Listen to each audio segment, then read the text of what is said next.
already marred by distractions, Julia Gillard has faced another distraction today here at the Brisbane Exhibition Grounds. Just over here, a few minutes ago, Mark Latham confronted the Prime Minister, asking why a complaint had been made by the Labor Party against him in his new role as a reporter for Channel 9. Julia. Hello, Mark. How are you? Can I just ask you why the Labor Party has made a complaint about me working for Channel 9? I don't know anything about that, Mark. If you want to work for Channel 9, what's the matter for you? Well, you've made a complaint, and I think I should be allowed to make a living. If you'd agree to the request to have an interview, there would be no need to make any complaint about anything. So if you want to make complaints, you really should make them about Rudd, who's the one who's sabotaging your campaign. Well, Mark, So have a dig at him instead of having a dig at someone trying to do a job. Nice to see you, and I hope you enjoy your life as a journalist now. Well, you tell your people to lace it up. Okay, Thank you. The coverage of Mr Latham's confrontation. What an idiot. Fucking hell. Alright, and I'm sure that everybody's seen this, but let's have a look. Where is... At the... Oh no, I didn't get it. Anyway, he like angrily fucking shook John Howard's hand. This is a great video. I'd be interested in your thoughts on a scale of 1 to 10, 1 being just bearable, and 10 being massively annoying. How big of a tool is Mark Latham?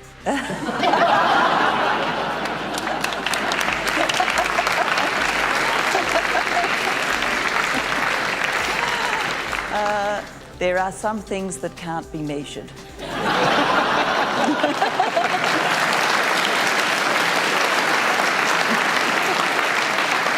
Okay, there has been a huge backlash against him in the images, which some people liken to the Howard handshake. Some people were suggesting he was monstering you. Did you feel that, or did you regard it as a harmless joke? Oh, I made a pretty tough stuff, Tony, so I didn't feel, afraid or anything like that. But even as it happened, I thought that it was inappropriate, and obviously the Chief Executive Officer of Channel 9 came to exactly the same conclusion, and he's issued an apology, and, that's enough for me. We move on. Briefly, the political consequences of an incident like that? Look, in the contemporary political stage, I don't really think that there are consequences from that. I think people would look at Mark and see someone who's moved beyond public life. But public life in the sense of active politics. Oh my god. It's so good, right? But also, he didn't stay as a journalist because he was such a dickhead that he just kept getting kicked off every fucking show that he was on. He's so bad at what he does. Actually, maybe that's unfair. Maybe he's just super good at what he fucking does. And what he does, the limit does not exist. I just saw some posts about how, like, the 3 main male characters from Mean Girls all turned out to be gay. What a coincidence that fucking the limit does not exist. And I would see that post in the same night. If we have a look, where is it?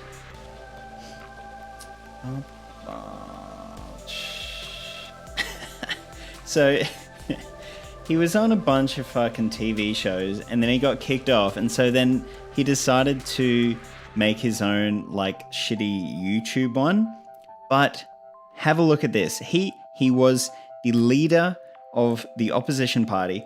He was in the fucking federal election to become the next prime minister, and this is how he created his fucking video. In like 2016. Welcome to Mark Latham's Outsiders, Australia's most politically incorrect news and current affairs site. We've heard so many changes about Australia. Safe schools, safe spaces, 18C, cultural Marxism through all our institutions, the universities, the ABC, the Human Rights Commission, the whole lot. Well, we need to push back against this rubbish to restore Australian values. So many people say to me, we're losing our country, Mark. These changes haven't been discussed. They're not democratically decided.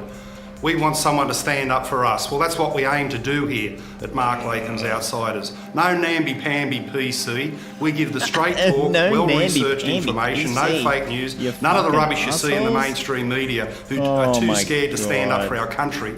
You get the fair dinkum stuff here. Oh, Welcome fair to the dinkum. website and support us Fucking all the way. Struth. Oh, he's such a fucking fair dinkum. Just fucking. What a douchebag. And then, of course, he can't stay out of it. So this was next. The former leader of the Labour Party, Mark Latham, has joined One Nation and will run for the New South Wales Parliament. Mr Latham quit federal politics in 2004 after he led the Labour Party to defeat against John Howard. During the Longman by-election, he recorded robocalls for One Nation, and he'll run for Pauline Hanson's party in the New South Wales Upper House on a campaign focusing on immigration, congestion and overdevelopment in Sydney. And Mark Latham joins us now from Sydney. So Mark Latham, welcome. Why One Nation? Thank you. Well, I think they've got the values and ideas that are consistent with solving long-standing problems in New South Wales. If you're talking about the congestion in Sydney, which has become unbearable, the city's become dysfunctional with overpopulation, overdevelopment driven by the immigration program. One Nation would say bring back the immigration numbers to a reasonable level, give Sydney a breather, a break from big population growth so that jobs, services and infrastructure can catch up, and also take a strong stance against overdevelopment. We need a policy of urban containment. So too the problems in the New South Wales school system, which has gone backwards. Political fads have taken over the curriculum. One Nation would say come back to basics and improve teacher quality. Electricity prices have doubled in New South Wales over the past decade because of the concentration and emphasis on renewables. Is that why? One Nation would say, well, diversify and broaden the energy base, in particular break the ban on nuclear in New South Wales. And also, something I feel very passionate about, get rid of political correctness and divisive identity politics, judge people on their individual merit instead of race, gender and sexuality. So they're all values that can solve these problems that Labor, the Liberals, the Nationals and the Greens have neglected for a long, long time in New South Wales, and I aim in this campaign One Nation is 100% the only fucking party that would take Mark Latham. To this wide range of problems in the state. And not So how did your association with One Nation Nation come about? Did you approach Pauline Hanson, or was it an offer from her? Well, there's been a discussion over an extended period of time, and I've looked at the craziness of left of centre politics in recent times where, you know, when I first joined the Labor Party in the late 70s, the emphasis would have been on poverty and treating people on merit.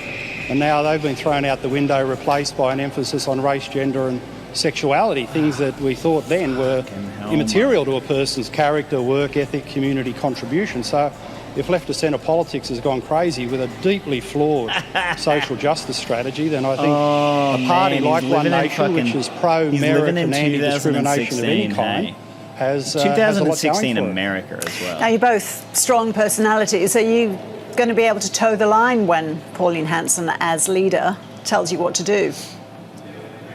Well, Pauline's the federal leader, I'm the state leader, and we're both getting on with the job. And the area where we've got the policy synergy that's so important for the future of Sydney, a city I've lived in all my life, is on this question of urban growth and immigration. The federal policy is to bring the numbers back closer to the 20th century average of 70,000 a year instead of the current level closer to 200,000 permanent immigration program.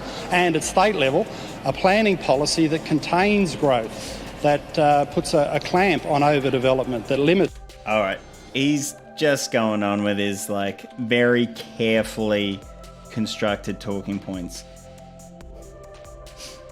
I know. He was the fucking leader of Labor.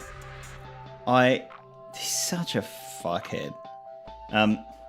This is not related as much, but this is a Pauline Hanson thing.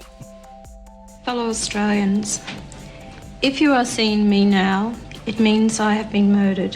They sat me behind a bookshelf in my classroom because they didn't know what to do with me and banned me from everything.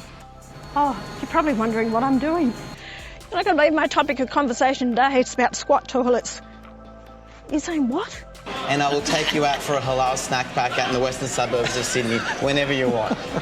Not happening. Not interested in halal, thank you. Not interested in it. I don't believe in halal certification. Live in a cohesive society. You love your Islam bit, don't you?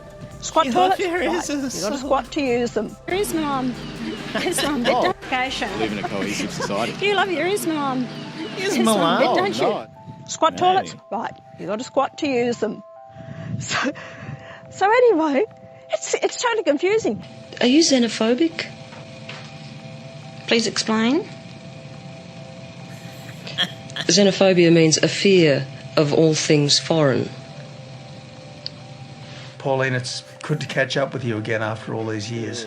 Yeah, I think it is great too, and I really appreciate you coming to my office and saying hello and welcoming me to the Parliament, and we've had a bit of a chat and we've had a cup of coffee, and it's great, and I really do appreciate that, Tony. And actually, it's not my drone, it's not my plane, it's James's drone. As it's James's plane. The plane, no, now it's the drone. I'll refer to her as everyone knows, Pauline. Our Pauline. The people's politician. She is one of us, and we are just like her. A teacher teaching kids how to strap on a dildo. Teachers telling kids how to masturbate. Well, if they don't know how to use our toilet, then what the hell is going on? Oh my God. It's my favourite topic. Refugees. You're not going to tell me you're a refugee, James, are you? No, Aboriginal. Really? I wouldn't have picked it. It's good to see that you're actually, taking up this and working. I hate Asians. What the fuck? No way in the wide world. I just don't want to see Australia Fucking become racist. Asianised or swamped by Asians. Right. Thank you, Minister. Senator Hanson. A Scooby-Doo moment. You don't have a full burqa. What do you mean? The only thing with more twists and dips than Pauline Hanson's samba is her career.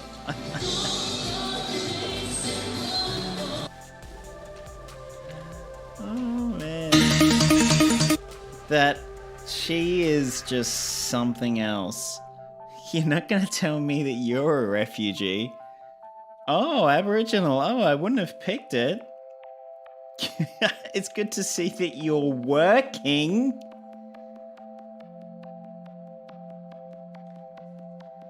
Oh, man. So good. Yeah. Okay, back to Mark Latham. Mark Latham, who then chose to join this woman's party.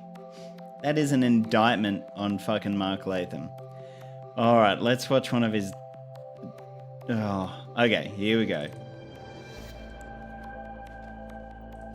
A primary school on Sydney's North Shore is under fire after it displayed student-made posters saying, "Stop killer cops" and "White lives matter too much." New South Wales Education Minister has called for an investigation into how the posters, which were created by Year 5 and 6 students, came to be displayed. So, as I go into in my video that I'm currently scripting, I think I've got about 2,500 words. Maybe closer to 3,000 at the moment. This is very, very incorrect. Just... Good to see your work. So fucking racist. And she doesn't even realize. That is the thing. She had no fucking idea that she was being, fucking racist then. Oh, yeah. So, one, this chick, Sherry Markson, fucking idiot. She's on the Credlin show. Oh. But yeah, anyone on Sky News. But, seriously, what they're talking about, they're misconstruing it so fucking much. Which, obviously, no one's going to be surprised by that. Of course they're fucking misconstruing it. But, yeah. So we'll keep watching and we'll see what Mark Latham has to fucking say. Promising disciplinary action against teachers found to be politicising the classroom. For more on this and some much-needed common sense, I'm joined from Sydney by the leader of One Nation in New South Wales, Mark Latham. Thank you for your time. How on earth was this allowed to happen in a government-run school?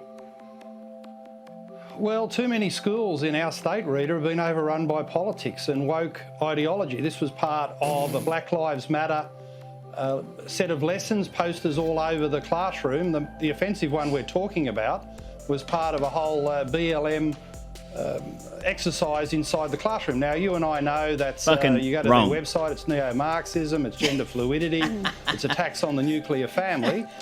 What?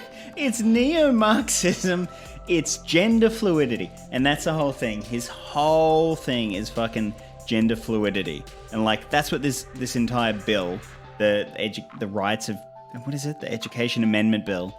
That's what it is all about.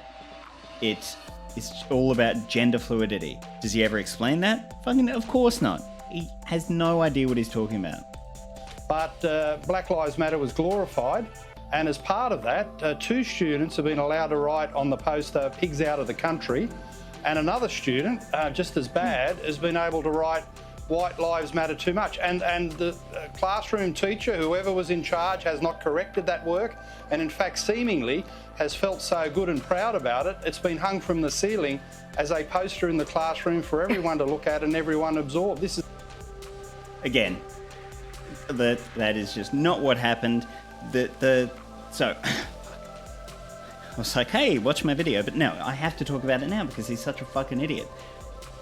He has he has no idea the intentions of the teacher of the exercise. And it's clear because what actually came out was the kids at this school, and it's like an experimental school, and basically what they were asked was, you know, the riots were happening in America. George Floyd had just been murdered, and the BLM protests / riots / response from the police was happening. And I was teaching at that time. I had modern history classes. I had a year 11 and a year 12 modern history class, and it was huge. And even my year, I think I had year 8s last year, even they were, even they could see what was happening, and they understood that something big was happening. And so there was a lot of discussion, and there was a lot of trying to get them to work through it and process what was happening. And in this classroom that he's talking about, the kids were asked to create posters, like write down things that they had seen on the news. And so those things like cops are pigs and white lives matter too much, whatever he's upset about, those were things that kids had seen on the news that they then wrote down, and they were all put up around the room to help, you know, it was an activity to help them kind of process what was happening at the moment. It wasn't so that the teachers like, yeah, kids, good job. We believe 100% these things because we're cultural Marxist teachers and we're trying to get into your little brains. So that's sick. He's such a fuckhead. There's a sickness, a political sickness in our schools that's got to be eradicated. Now, what are the chances that the teachers at that school would have told the kids, if they're going to undertake this exercise and look at BLM, that the co-founders identify as neo-Marxists, that they're proudly anti-capitalist? Oh, I don't know. Sorry, but what are the chances? Aren't you right now hosting a fucking political program on a news show on an entire 24/7 news channel run by Rupert Murdoch, one of the richest fucking media moguls in the world? Can you not go and do that kind of fucking legwork? But of course, the entire point is not that they want to understand and do the legwork and figure out what's really happening. What they really want to do is they want to spin a narrative and they want to construct their fucking agenda.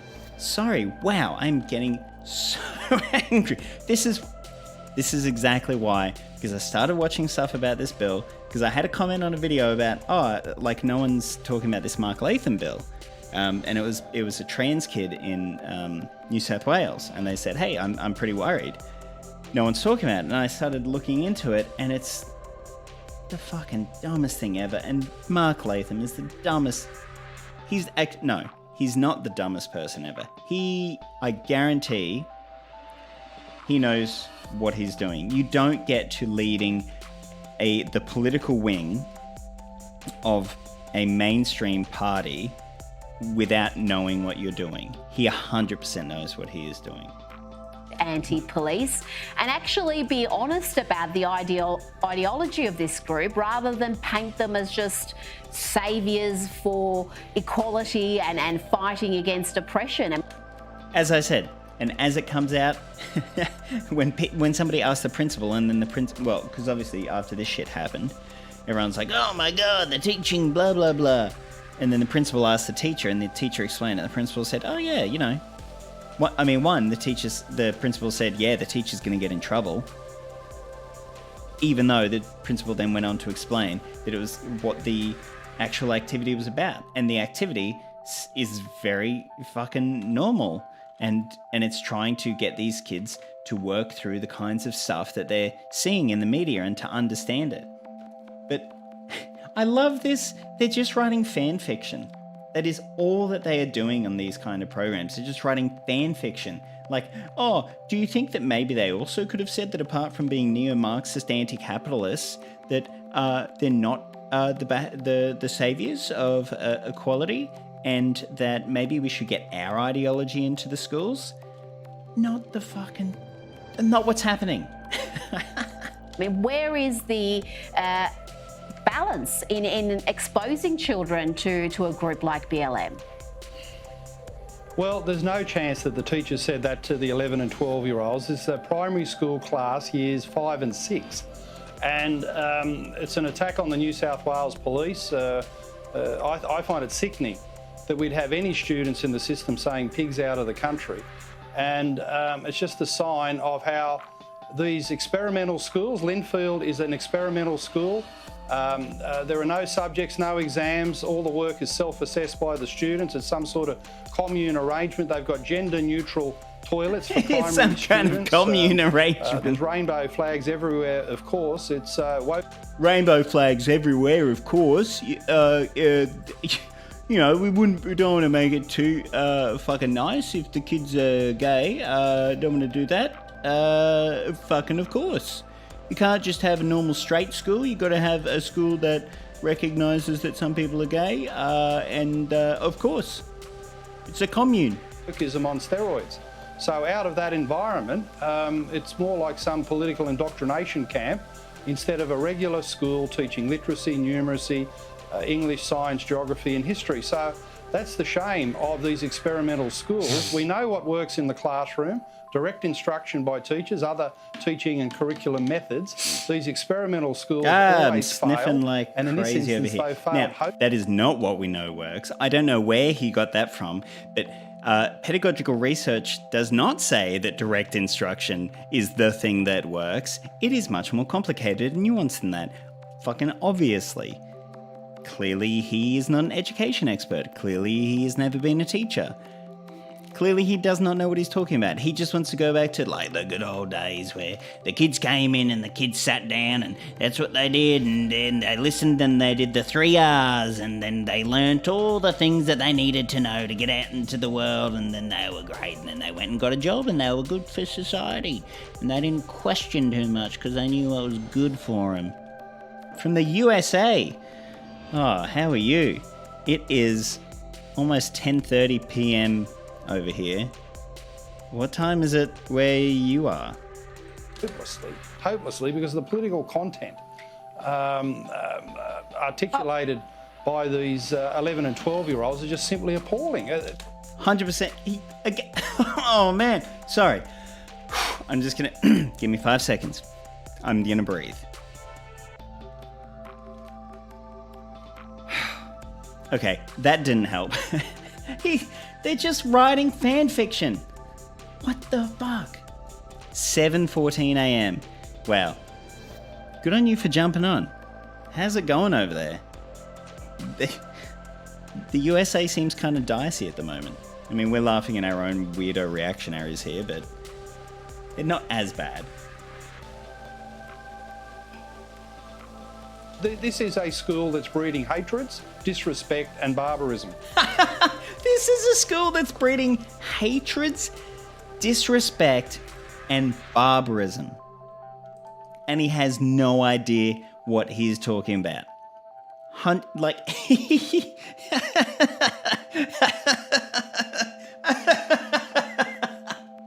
Oh, man. How do I get this job? Oh, you have to be like a weird bigot, hey? Well, that sucks. Oh, man.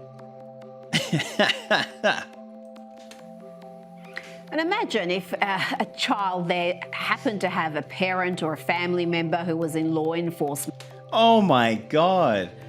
Oh, just imagine. Oh, just imagine. I mean, what the fuck are you talking about? I mean, I know what they're talking about. It's like this is, and I was listening to a Jose video tonight. Yeah, breeding hatred by hanging pride flags. Well, you know, the rainbow flag, obviously. But yeah, this video I watched tonight, he was talking about Tucker Carlson, and he was saying how guests were brought on not to give, you know, like factual context, but to give emotional context, like where they would tell a story about whatever the issue was that would make you feel a certain way. And I thought that was such an interesting way of framing that, because that is absolutely what happens. And an emotional context is such an interesting way of saying that. Because it definitely does. Like, it 100% provides emotional context. Just like she's doing now. Like, they've crafted this narrative, they've gotten this tiny little bit of information, then they've misinterpreted it, they haven't tried to find out what actually happened, they've constructed this whole story. He said how they're breeding hatred and barbarism or some shit in this school with, like, year 5 and 6 students, and then she's like, and imagine if a kid in there had family that was a police officer. How would they feel? That would be pretty tough. And then the people watching this are like, yeah, that would be real tough. I can't believe these fucking cultural neo-Marxist anti-capitalists are in our schools trying to indoctrinate our children when they just need to be indoctrinated the right way. And they're seeing these sorts of anti-police messages in the classroom. It's not very inclusive, is it? Now, well, it's not very inclusive, is it? I fucking love it when conservatives throw out this bullshit. It's like the anti-vaxxers, where they have, like at their rallies now, they've got "My Body, My Choice" fucking signs. Just like, it's so disgusting. Like, one, not the same thing, and two, I guarantee you that they do not actually believe that. They don't believe in abortion. They're just trying to, like, throw an argument back in someone's face, because it's all a big fucking game for them. It's all like trying to one-up the other team. It's just a team sport, and that's all it is, and they're just trying to fucking win. Oh my god. I love that this was meant to be like a chill little stream where I was just typing out my script and listening to a bit of music, and now it's just turned into just trying to give myself a heart attack from these fucking idiots. I want to go to another issue. This time you're under attack, Mark Latham. A public hearing at New South Wales Parliament has been thrown into chaos after members of a transgender support group that call themselves the Community Action for Rainbow Rights came and objected to discussion of One Nation's bill to ban promotion of concepts such as gender fluidity in classrooms. Let's have a look at what happened. How dare you sit there and try to oversee the rolling back of our rights, rolling them back by decades, trying to attack the most vulnerable people in our society, transgender young people who've already got it tough enough. You are nothing but a thug and a bigot who doesn't represent anyone but yourself, a tiny minority of bigots in this society. That's the vast majority hilarious. of people want our schools Nice. to be Okay, inclusive good. spaces. I'm glad we're on board. This bill is not going to pass. You are dreaming if you think you can attack the rights of teachers, if you think you can attack counsellors, if you think you can attack trans youth. Look, I do have to say, I really like how the police respond here. It's the way that teachers respond when there's like a big blow up and you're just trying to... They didn't. They really didn't yell loud enough. This is exactly the way that teachers respond. Like, I can only America. Wow, that was Freudian. I can only imagine Yeah, you can still hear him. He's not getting silenced or anything. Yeah, I can only imagine if this happened in America, the kind of, heavy-handed response from, like, the police. But here they're just, all right, on your bike, get you go, come on now, get out. It's pretty good. It's very British, I feel. The kind of bobbies just swinging their stick around, doing a bit of a whistle. Off you go. That meeting wasn't inclusive. Mark, you're being called a thug and a bigot and told you're the minority, not the trans activist. What's your response to all that?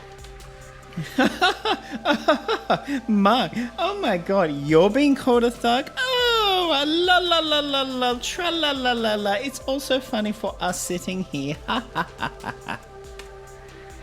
Oh, well, it's no different to Twitter, is it, Rita? Full-on abuse. That's the face of left-wing respect and tolerance, interrupting a democratic forum to consider a bill, look at ways of amending it, improving it, do things in the public interest. Oh my god, after I do this video, it's gonna end up being like a whole fucking hour-long video or some shit.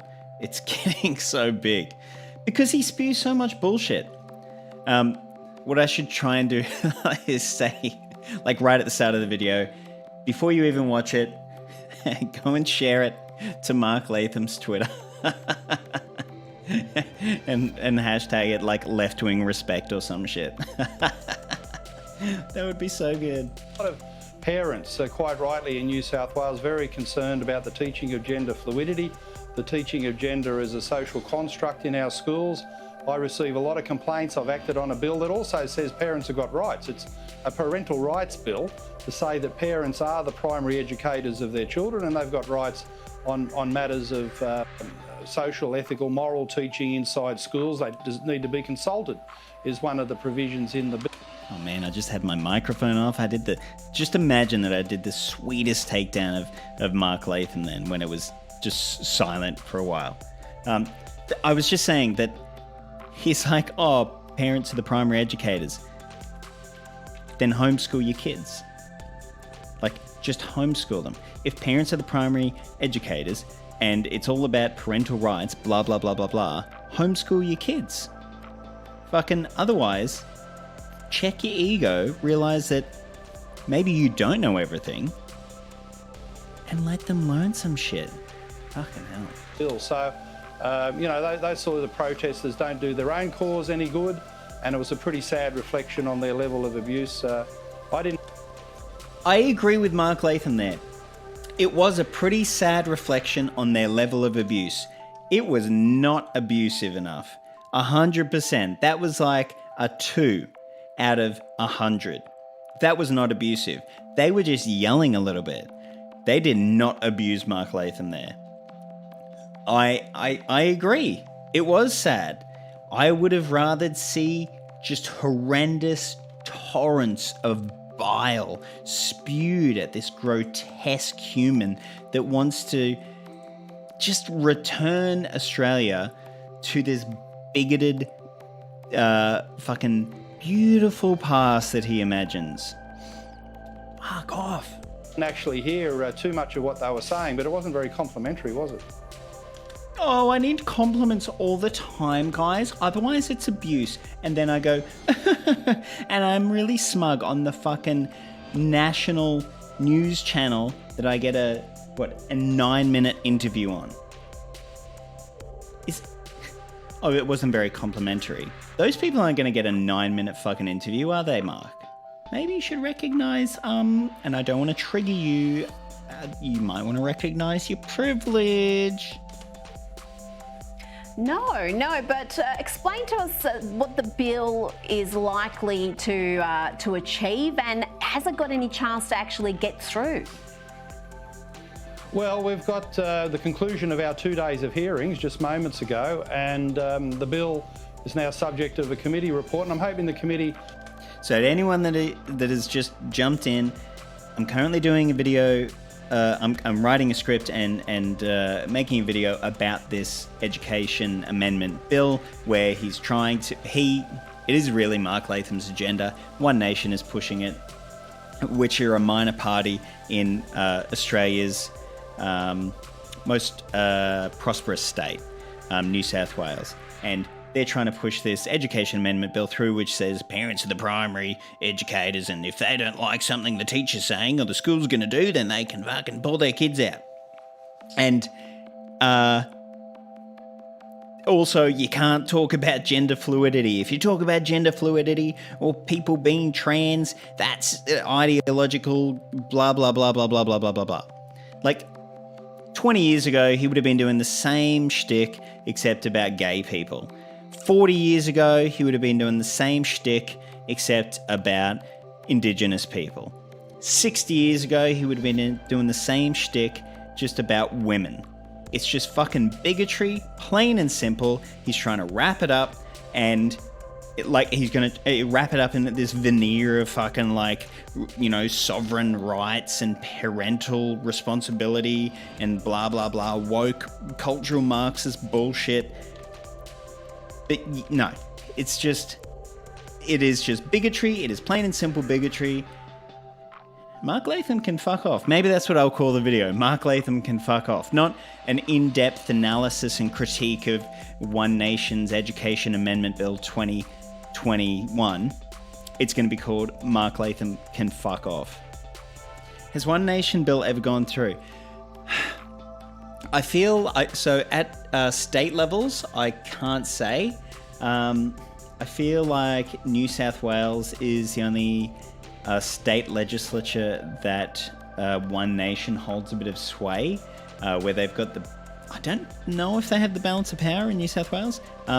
In federal Parliament, in the Senate, they have held, or at least been important for the balance of power, and so the Scott Morrison coalition government, pardon me, relies a lot on One Nation to get their stuff through. And so what they'll often do is they will discuss with One Nation what little amendments they want added, or stuff that they might want taken out. And so One Nation has probably never gotten a bill through. They did a couple of years ago do a It's Okay to Be White, which the coalition voted yes on, just as like the Senate puts forward that it's okay to be white, and coalition voted yes on it. And then 2 hours later, after obviously they went away and somebody told them that that was a white nationalist talking point from like the like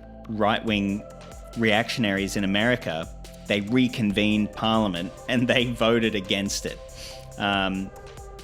which is pretty hilarious.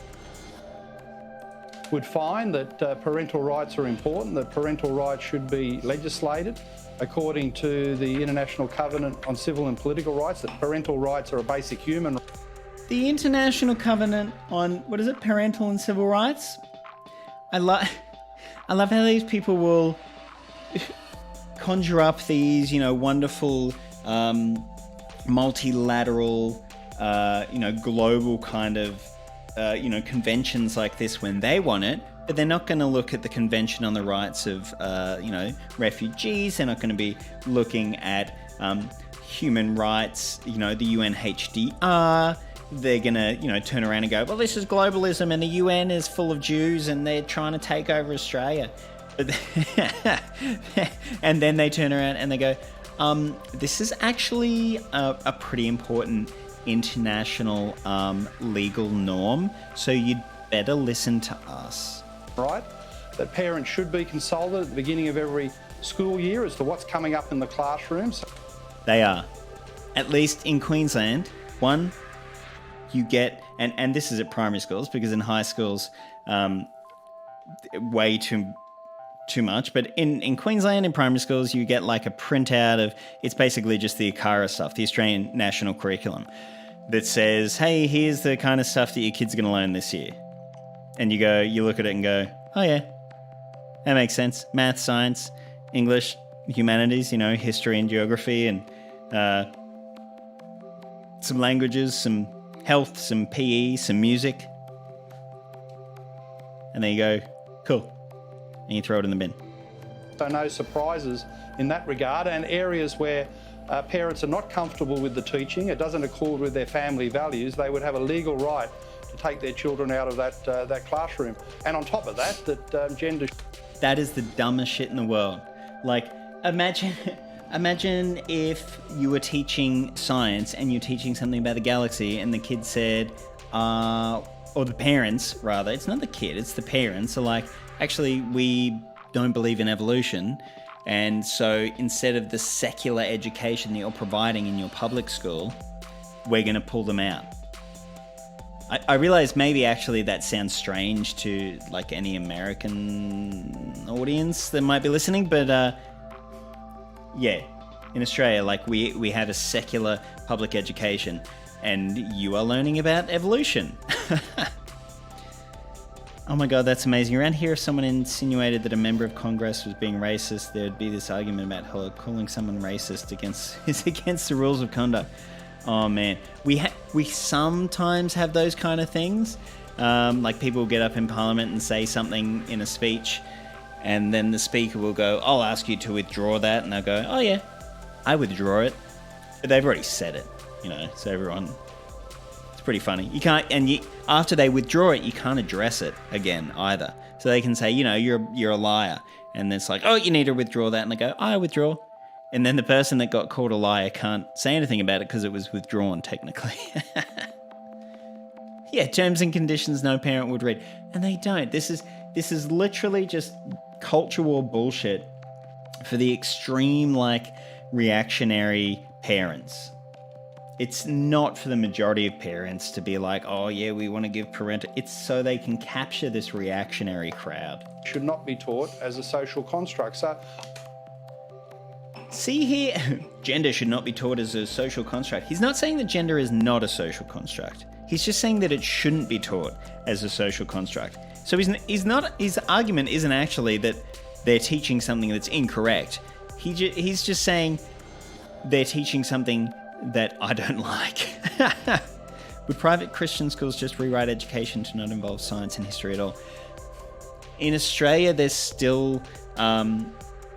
curriculum that has to be followed, and so while private Christian schools can insert religious stuff into their curriculum, they still have government mandates that they do need to be hitting, and they're still run by, they're still governed by big bodies like the Australian Catholic Education or Catholic schools. Anyway, yeah, there's big things. Basically, in Australia, you can't just, go and teach kids fucking whatever. Even the homeschooling, you have elements of a curriculum that's set by each state government that you have to ensure that you're teaching kids, and then you have to be demonstrating how you're teaching them and how they're going with it. So it's not just, I'm going to pull my kids out of school and I'll just, go and buy some books and teach them fucking whatever I want. In Australia, they're like, well, kids need to know a certain amount of stuff. So... no, you can't teach them that whatever your bigoted bullshit is, basically. I think all those things are fair and reasonable. If I can get the majority of those items up I think in the they're committee fair and report reasonable. and through the Berejiklian cabinet table, that would be pretty good work on behalf of the parents of New South Wales who are neglected. The Teachers Federation in one of their webinars said, if you find out anything about the sexuality and gender of a student, don't tell the parents. Why could that be?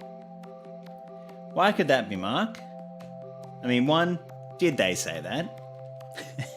But two, if that is true, why could that be? Could it be because your first role is to protect the students?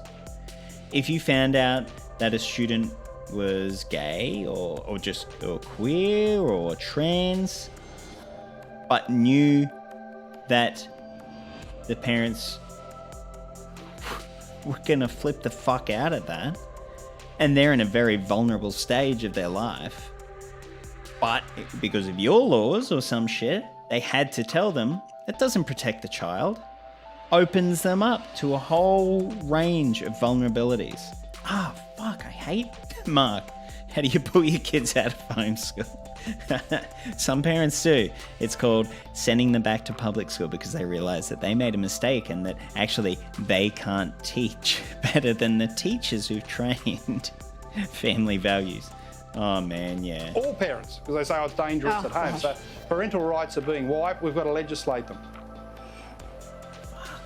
Oh, yes. Let's move on to another issue, yes. though. Our favourites, Malcolm Turnbull and Kevin Rudd, they've joined forces and penned a column. All right. Yeah, he's just going to go on a bunch of bullshit. We all know what right-wingers say about climate change. All right, what else have I got? Now I've got some bullshit. Oh, here we go. Okay. Just be prepared.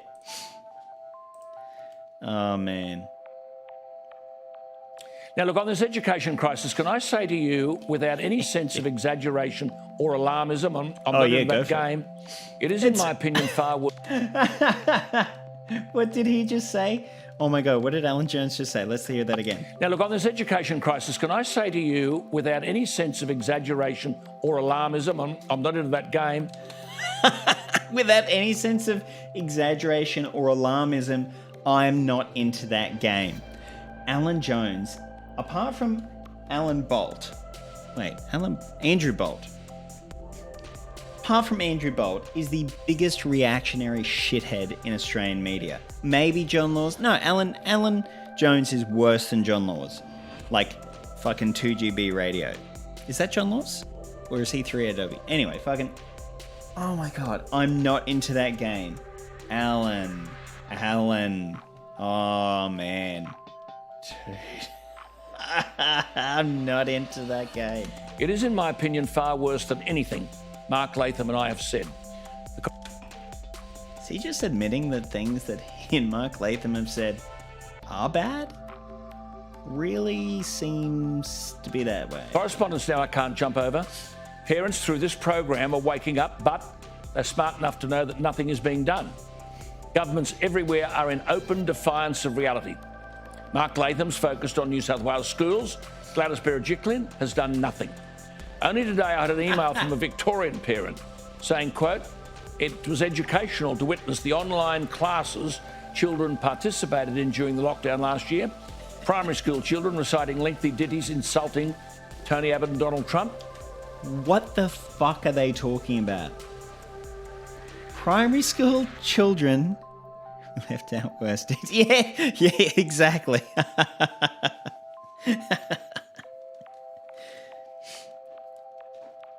Reciting lengthy ditties insulting Tony Abbott and Donald Trump. Okay, one, Tony Abbott was 2 prime ministers ago. It's just that they know that this crew loves Tony Abbott. And Donald Trump, I will give them $100 if they can prove to me that over like Skype, these kids, primary school kids, were being led in a class in like a sing-along that insulted Tony Abbott and Donald Trump. I want to see that. I will pay money to see that. But when asked to name the mayor of their council, their state premier or the prime minister, they have a blank look on their face. Okay, I'm going to assume that if there are kids that are like singing ditties, they're going to be grade 1? Maybe grade 2. Why would they know the name of the mayor, their premier, or their prime minister? This is ridiculous. Like, we have civics as part of the Australian curriculum, so they will get there. They will know that, hopefully. They're too busy insulting Tony Abbott and Donald Trump, and I'm so upset. Mrs. Krabappel and Princess Skinner were in the closet making babies, and I saw one of the babies, and the baby looked at me. What? What's his wife's name? Get the phone. What about the SEX in the sex cauldron? I thought they closed that down years ago. You brave individuals, he said, are fighting a rearguard action, but I fear the battle is almost over. Business leaders, politicians, the public servants, the court. Oh my God, they're so brave. They're mounting a rear... What is it? A rear action? It just sounds... Wow, that sounds sexual. They're mounting business leaders, politicians, the public servants, the courts and educational facilities have all been captured or surrendered to the left. I just realized that these people see the left as being like common sense nowadays. Like you're not openly bigoted towards gay people or trans people. You think that women can do things, but to these weird reactionary bigots, that means that everyone has been captured or surrendered to the left. I love it. Yeah, that's grade 5, but only federal. Yeah, you do civics and stuff. Look, there is definitely a conversation to be had about the ways that you can address or reform or improve the education system in Australia. But it does not come from people like fucking Mark Latham and Alan Jones. And how much you could tell Alan Jones that he was a swallow. Oil the pot by sending. Well, Alan Jones, he got fired last Thursday from Sky News. They stood him down, and then I think he came out and said that he quit, which means that, they had some kind of stoush. 100% detached from reality, and two things. One, I, like a Victorian viewer, look at how I wouldn't be surprised if they just made this up. 100% if they just made this up. Two, I also wouldn't be surprised if he didn't believe any of this shit. I would not be surprised if this was just one huge grift. He knew what he had to say. Like, he is so fucking rich because of this. Because of his, radio shit, and then because of this stuff. Like, he is rolling in it. And he's good at it. Like, he is. If I was, into this stuff, he's sincere and he's, hitting all the right notes. I would probably, be fooled. And, yeah. I don't know if he believes it. If he didn't believe it, I wouldn't go, oh my gosh, I'm so shocked. I go, yeah, good one, Alan. And educational facilities, he wrote, have all been captured or surrendered to the left. Writes to parents, it's embarrassing and depressing to watch and listen to President Biden, Boris Johnson, our Prime Minister, the French and Canadian Prime Ministers, waffling on about climate change and COVID-19, while our countries and our way of life are imploding.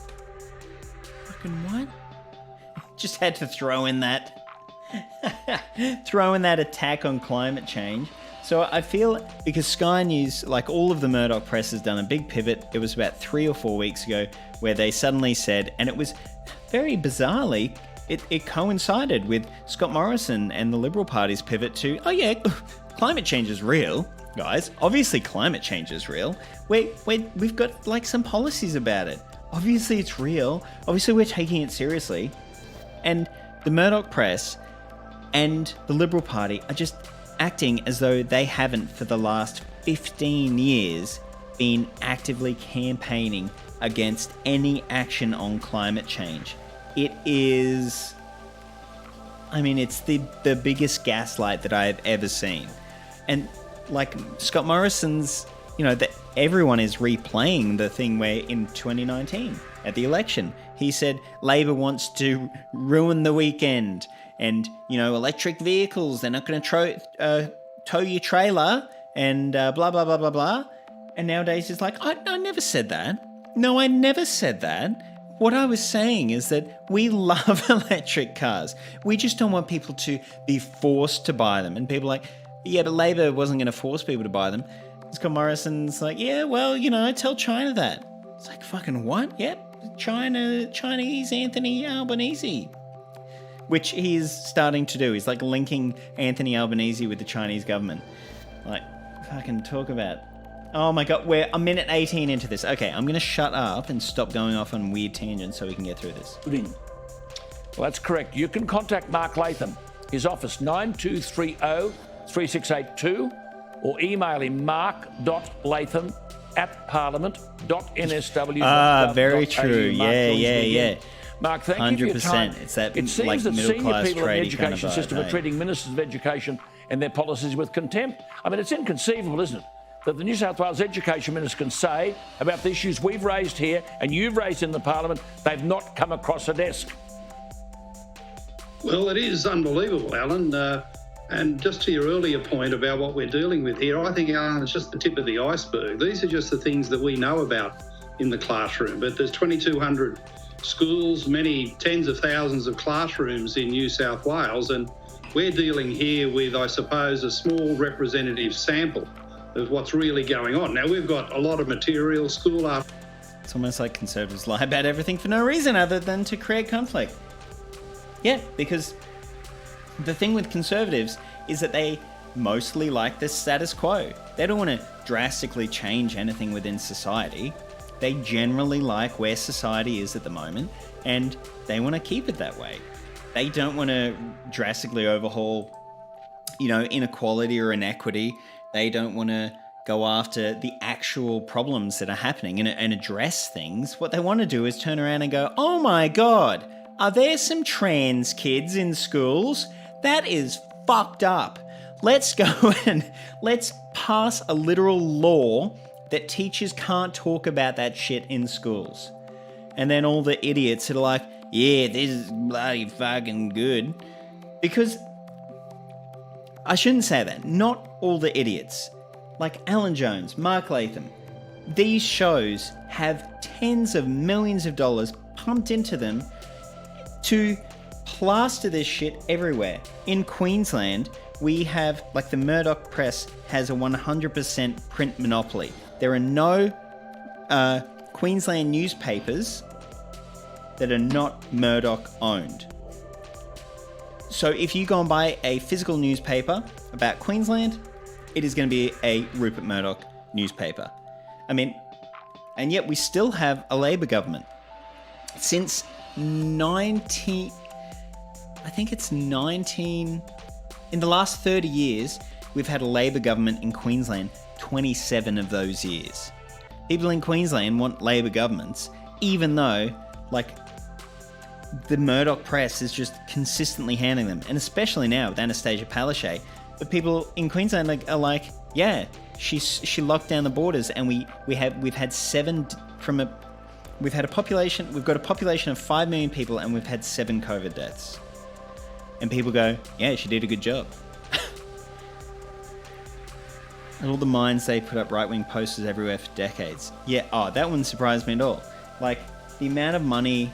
So Kevin Rudd was trying to pass I think it was called the mining super tax, because mining companies pay such a tiny amount of tax, like royalties, because they're literally taking stuff out of the ground, Australian, it's the Australian, minerals and stuff.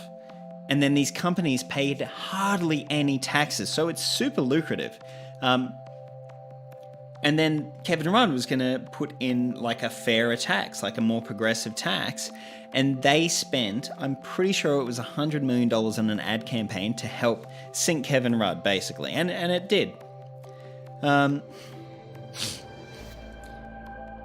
Worrying part of the report created by Mark Latham's committee is requiring teachers to report trans students to their parents. This man wants to make a lot of trans teens homeless. That's the shit that I was saying before. You can't even... In a webinar, the Teachers Federation said you can't tell the parents. That is fucked. I did not know that he was going that far, that they have to tell the parents. That's so fucked. Oh, they took their jobs. That was part of the bill, but still worrying. Yeah, fuck yeah. Does he even matter anymore? I didn't think he mattered anymore, and then, this was, 6 months or 12 months ago, and then suddenly he was on Sky News. I was just like, oh, good. This is the timeline we live in. I got in trouble at school about gay issues, and I told them straight out, if they told my parents, I wouldn't go home. Yeah, that's fucked, man. That's brutal. That's hard as shit. Did they end up contacting your parents about it? They must not have, right?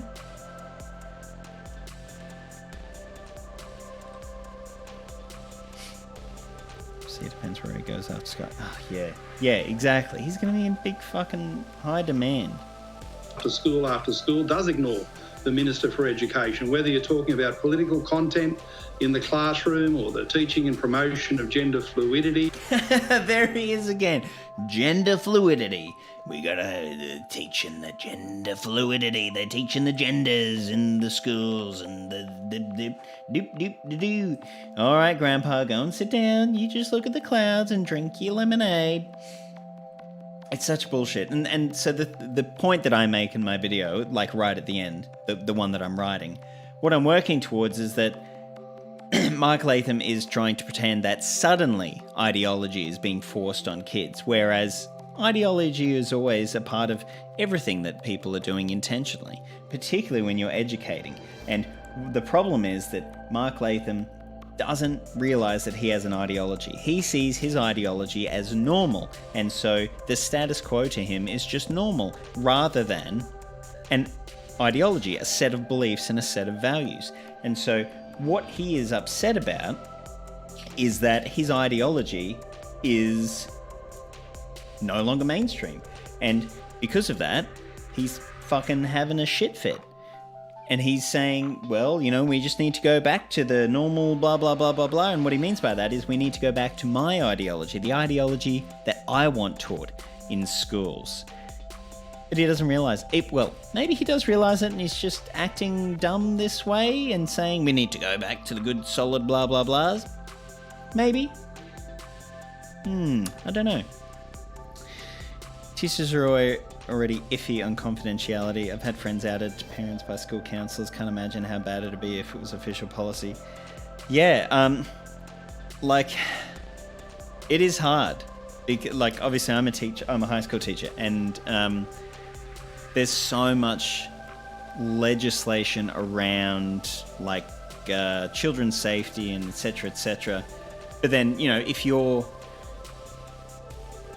informed that there's the possibility of like a child being harmed, you cannot let them go home. The police have to be called. Like, even if it's, you know, 15 minutes before the end of the day, you have to drop everything. You have to get to the principal. You have to let them know. They keep the kid at school. The police get called. Child services get called. Like, it is a whole deal. But yeah, people like this fucking meddling in legislation that is meant to protect students, protect vulnerable children. I was outed by a counsellor eventually. That's so fucked. Vice principal. Ah, that's right. Yeah, I remember him. Wow. I can't believe he was going to tell your parents. Gary Awesome. The problem with that Gary Awesome stuff is that now I feel as though I need to make a really, like, well-researched video about about how vaccine mandates are not at all relatable to the domestic, social and political machinations of Weimar Germany in the lead up to Hitler and the Nazis taking control. So, like, it's a different kind of stupid from Gary Awesome. Ministers, by and large, in the New South Wales government don't run their departments. And So the thing, so we're not going to, this is the last Mark Latham video that we've got, but he mentions in here 2 books that these, I think, preschool kids were being exposed to. And like, oh, it's so disgusting and terrible and blah, blah, blah. But I actually went and I've got videos of read-throughs of the books, and you'll not believe it, but wow, they're not at all what he's fucking talking about. Okay, so I was going to ask, we need to talk about these mandates. Obviously support them, but I'm scared for Queensland Labor. All the old people are very mad. Are they? I haven't really sensed any backlash. Are there mandates in Queensland? I feel like the approach of Queensland Labor has been a lot softer than New South Wales and Victoria. I saw something about businesses might still, like, businesses can accept unvaccinated people, but then they would still need to be doing the, like, masks or social distancing or something like that. Says his Facebook page is getting hammered. Although,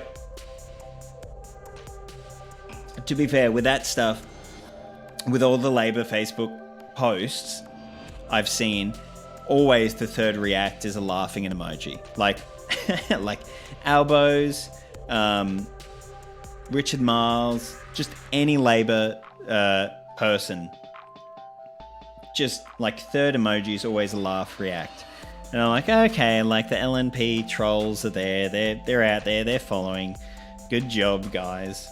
Okay, we're gonna whip through the rest of this video until they start talking about these books, and then we're gonna watch these horrendous cultural Marxist books. I can assure you, the Minister for Education is not running the school system in our state. Absolutely. And, you know, results are going backwards, yes. and this junk in the classroom is a huge part of the problem. Yeah, it's just the indoctrination. I just want to repeat because just it's throw some important. The B-roll question there. you asked the New South Wales Education Minister 10 days ago, and parents, listen to this.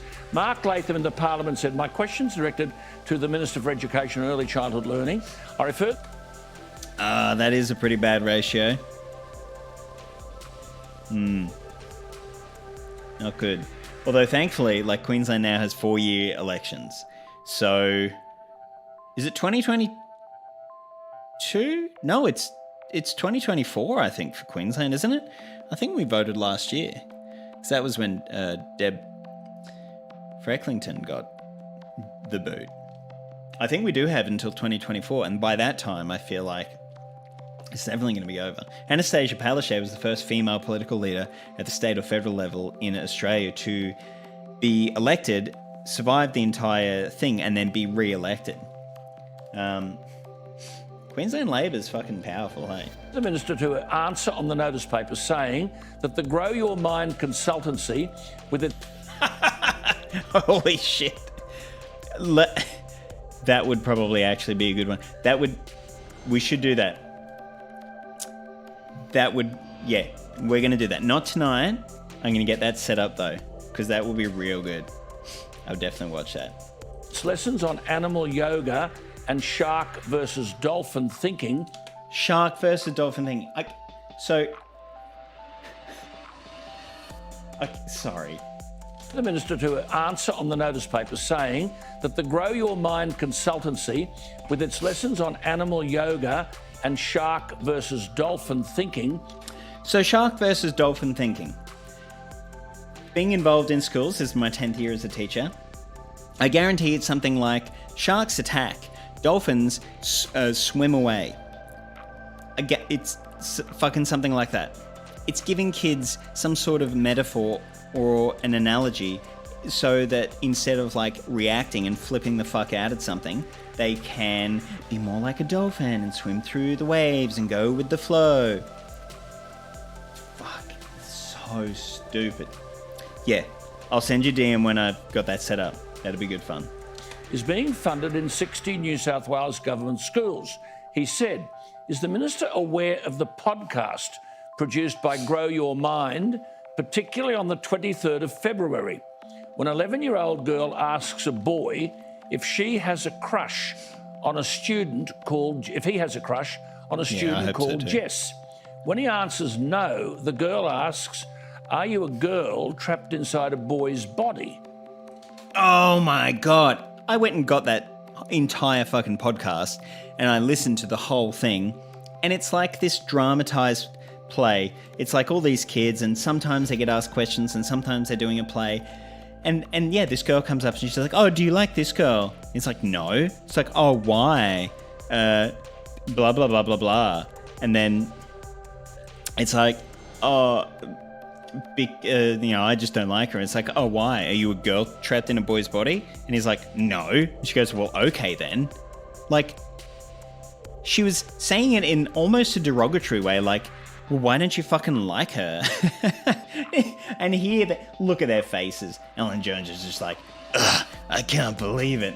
And Mark's like, oh, these bloody teachers with their cultural Marxism. Yeah. It's all going to be in the fucking video. Oh, man, it's so dumb. That is, the boy must be transgender. No, that is not the...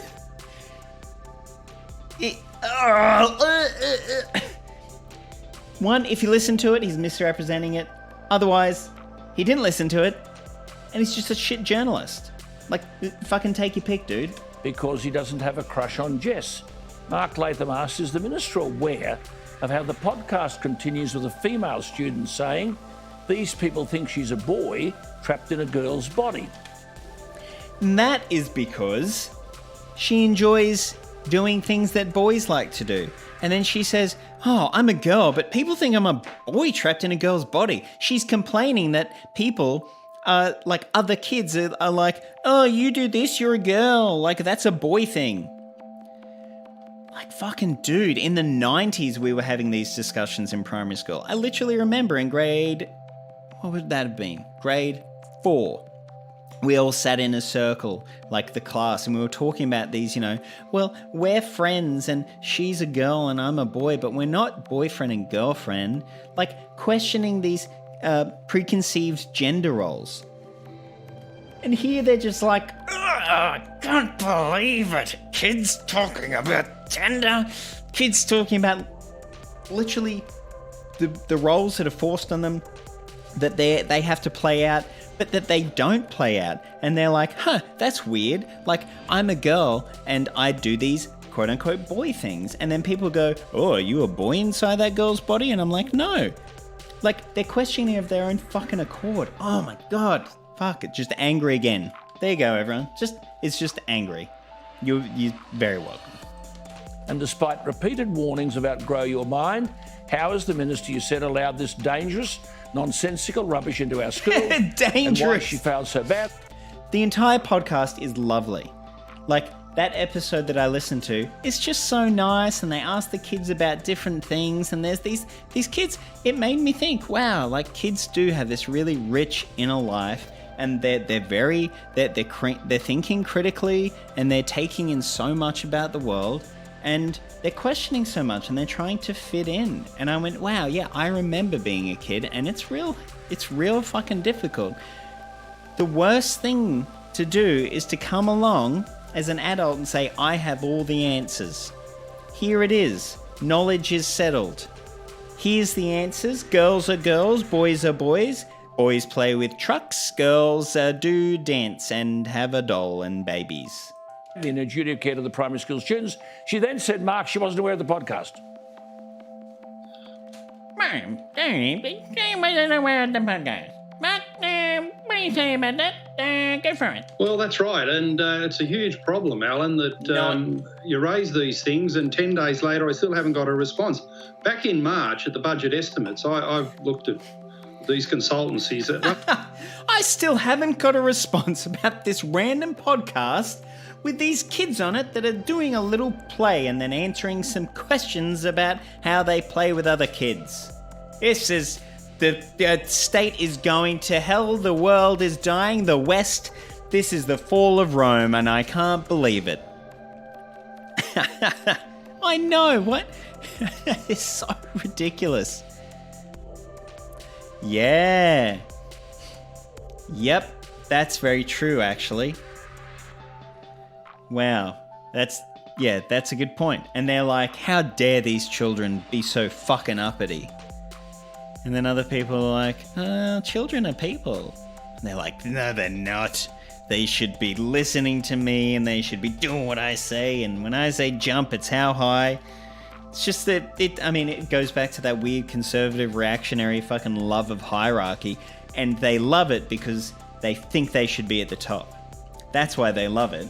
They're not going to love hierarchy if they think they should be at the bottom. Oh, man.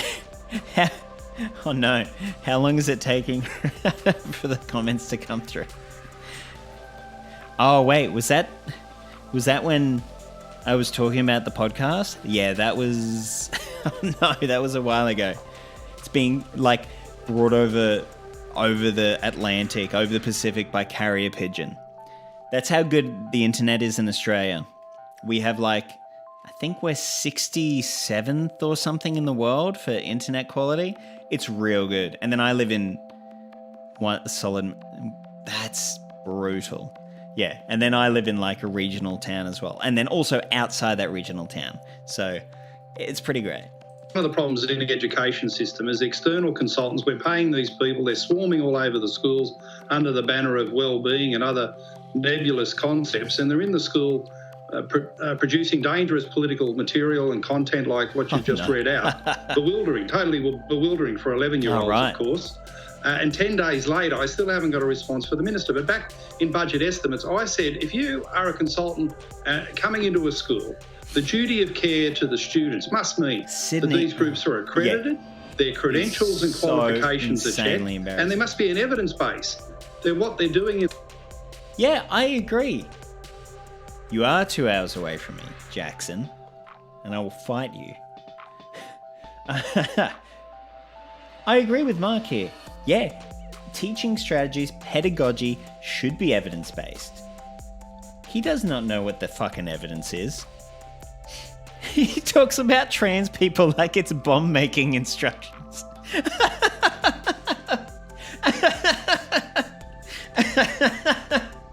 That is exactly how they think. And it's like I was saying earlier, 20 years ago, he would have been saying the same thing about, like, gay people, about schools where they went, gay people exist, like, obviously, and that's okay to be gay. And to them, it is like bomb instructions. It really is, because teach your own computer fill-outs. Yes. These... This B-roll is so good. Jackson, I'll destroy you. It is to them like fucking bomb-making instructions, because it destroys their entire worldview. Just like it did 20 years ago. Just now how conservatives have to accept homosexuals. Like, they have to go, we're down with, like, Milo Yiannopoulos. And then he does a pivot and he's like, well, I'm no longer gay and I'm a Catholic now. Because they don't really believe in it. You can't really be gay and be one of these conservatives and be in with them. That's why Alan Jones never talks about his sexuality. Like, how many people do you think know that Alan Jones is gay? I would wager not many. Because he can't be. He can't be visibly gay and maintain this kind of seat in the reactionary conservative sphere. And that's fucking sad as well. But it also shows how much of a grift it is, because he keeps that shit locked down. The school is actually going to add to student results and academic attainment. So why haven't we got an accreditation scheme for people coming into our school? Anyone who goes into a school... Yeah, that's a good idea. An accreditation scheme for people that go into schools. But, Mark, wouldn't that increase bureaucracy? Wouldn't that increase red tape? I thought conservatives were against that kind of shit. Oh, wait, no, they're actually not. They just say it when it comes to business, but when it comes to people, and people that are trying to be helped, then you are more than happy to throw as much red tape as possible at it. Yeah, we need as many bureaucrats as possible. We need as many public servants having to sift through things and do double checks and do stamps, blah, blah, blah, blah, blah. He's not racist, he sleeps with black men. Yes, that is exactly it. And Lauren Southern as well. It was like, Lauren Southern can't be racist. She's got a black guy as a boyfriend. I mean, the bizarre, like, the racist backlash that she got from her, like, alt-right community from that, though, kind of shows... sure, that says something. School needs working with children, check, sign in, and so forth. Why aren't these groups accredited? Why hasn't the minister acted on what I raised in March? And at that budget estimates, I raised with the then head of the department, Mark Scott, an outfit called Resilience Donut. He thought it was some kind of joke. No, it's in your schools, in your system, something as nonsensical as Resilience Donut. Resilience Donut. Okay, let's break it down. We want to teach kids to be resilient. Fucking, I thought that's what right-wing, like, conservatives would love.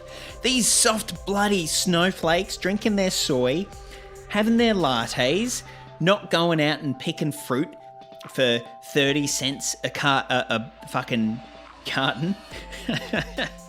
They're too soft.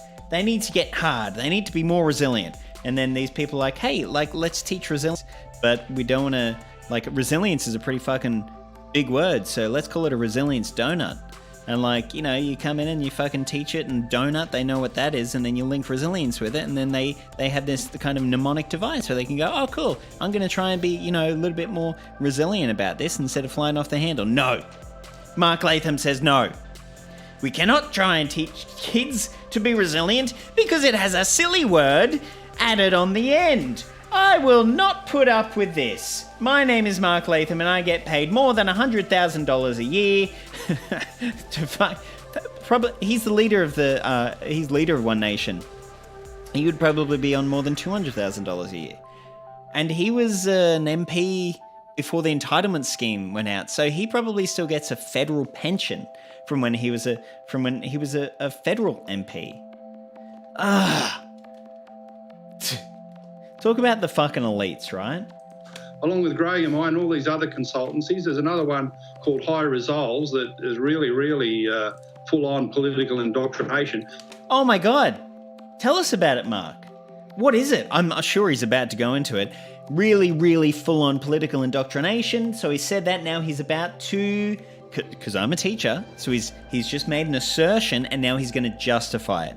These outfits are every... Oh, no, he's not going to justify it. He just moves on. He makes an assertion, and then just like a very, someone that's very interested in education, very interested in teaching children, very interested in the evidence-based pedagogy, after he makes an assertion, he moves on.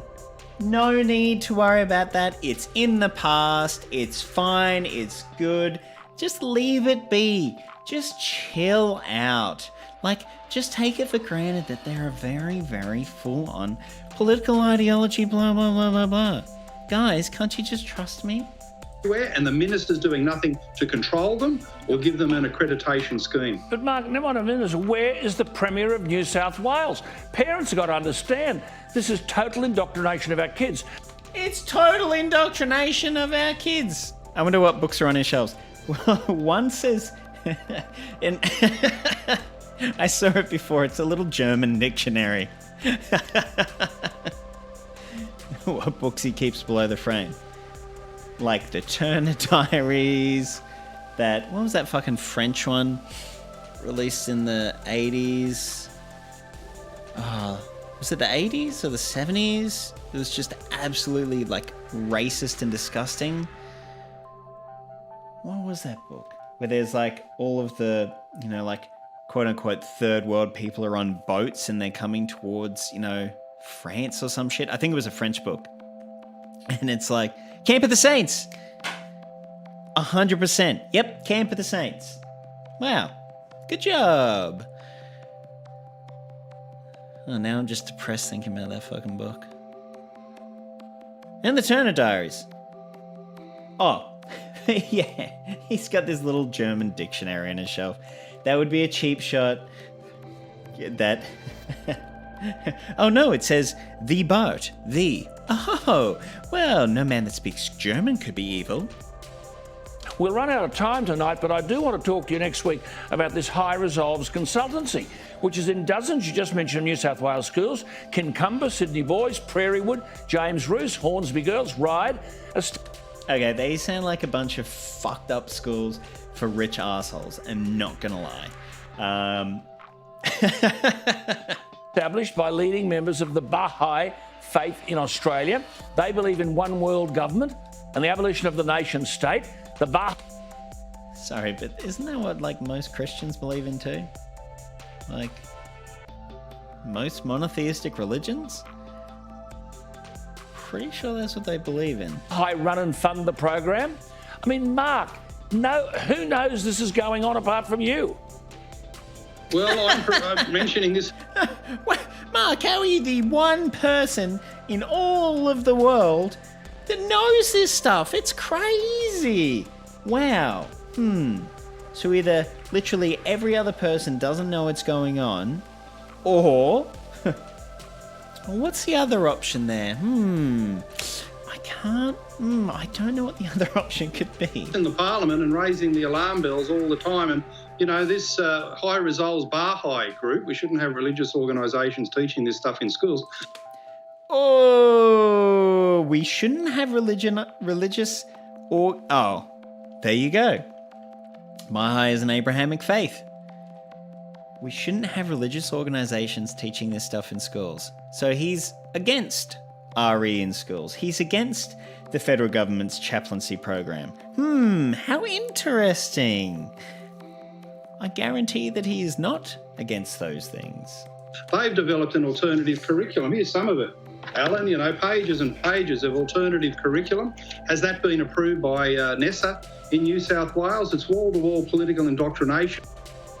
But you don't like the curriculum that's being taught that is approved. Why the fuck would it matter? If... Like, what the fuck? Separation of church and state. Yeah, we have... Like, the chaplain in our school does a really good job. I imagine that most chaplains are very caring, loving people that come into it because they want to help kids. And they're not overtly religious. However, what would help a lot more is if we had more guidance officers funded, like actual, or even like child psychologists. The Labor government actually, one of the things that they're rolling out in Queensland that they're testing is, and it's only in 100 schools at the moment, it was one of their election promises from the last election, but they're rolling out GPs. They're going to have GPs in schools. So just like you have a school youth health nurse, you're going to actually have a GP in your school. I think that is such a fantastic idea. Like, schools are such a powerful and important institution in a community. And I think getting those services into schools is so important and would do so much for both the kids but for the community as a whole. And then you roll that on as they grow up, and then they're a bit healthier, they're a bit more mentally healthier, they're more resilient. That's going to help the community, and then they have kids and then they can better deal with them, and then the kids have access to a GP and counsellors and etc. in schools. These things are good for society. I thought that, yeah, GP is a general practitioner. So yeah, a doctor, just a normal medical doctor. I thought Conservatives were all about society, all about maintaining society, all about helping society, creating a healthy society, strong communities. These are the kinds of things that you want to do. But they fucking don't, because all they want to do is make society a market. And you buy everything because their friends or themselves have businesses and they're going to get kickbacks, or they're going to make profits, or they're shareholders in something. Wow, this really is taking a long time to get through a 7.5 minute video. I don't even know if the other thing talking about the book is in here. Pushing so-called colorism, gender as a social construct, microaggressions, global identity politics, critiquing so-called white... Global identity politics? What the fuck are you talking about? That is the first time I've ever... I've also watched this video before. Global identity politics.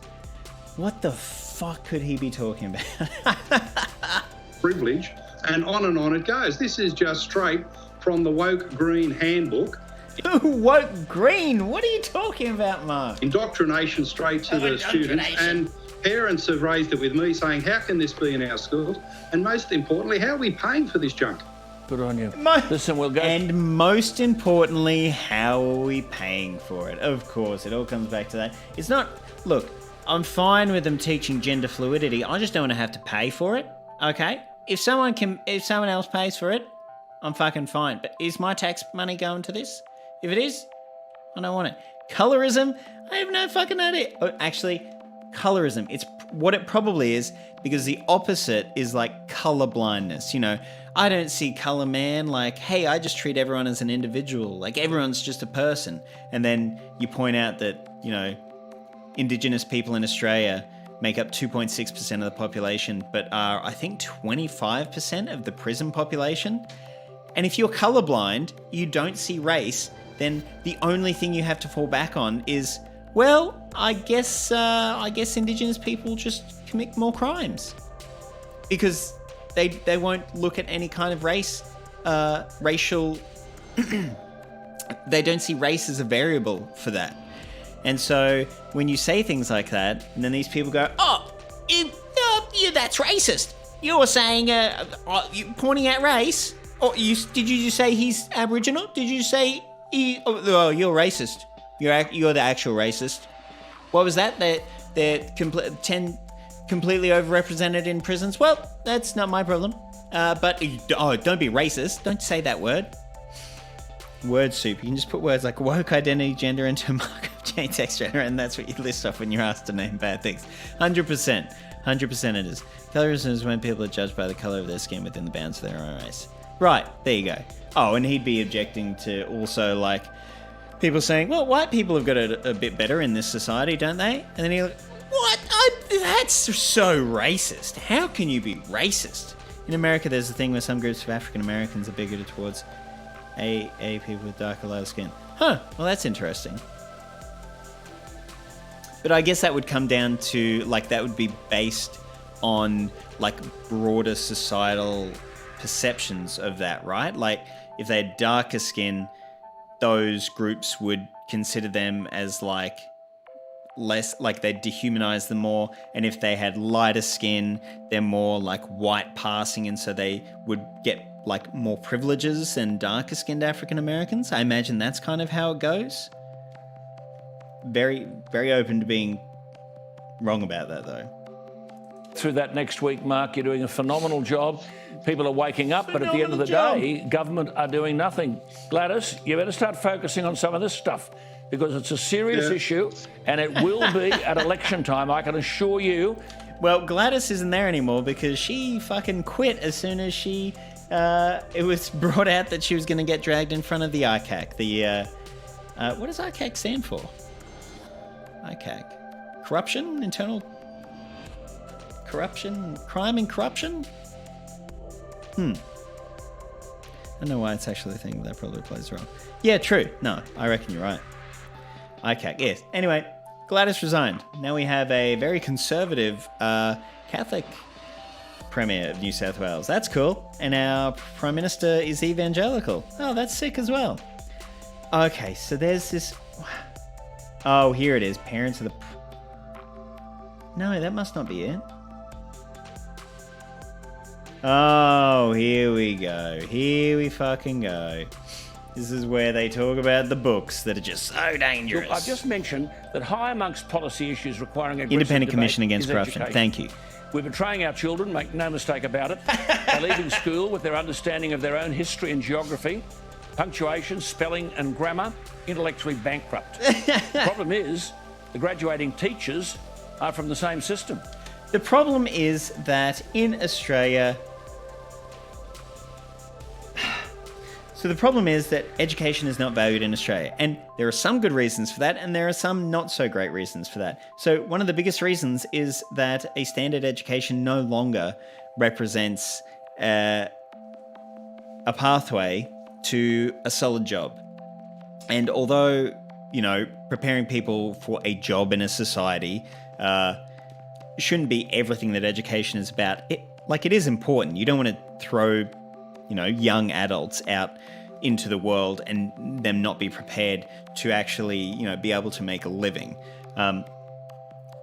But the other part of it, you know, obviously you want to teach people, you know, all the kind of quote unquote soft skills about, you know, critical thinking and they're called 21st century skills in America, in Queensland rather.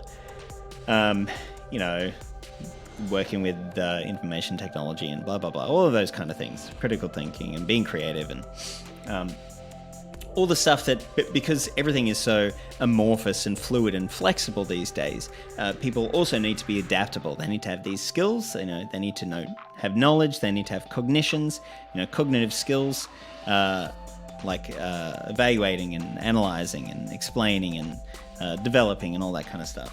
Synthesizing. But they also then, you know, need to have physical skills as well. Part of the reason is that we also don't value education. Like, this stuff does not value education. What it values is kids shutting the hell up, learning their, like, 3 R's, being able to regurgitate shit for a test, which they also then turn around and say how bad that is for kids. Oh, this isn't doing anything for their future. And then they're like, why don't people value education in this day and age? Anyway, that's a whole nother video.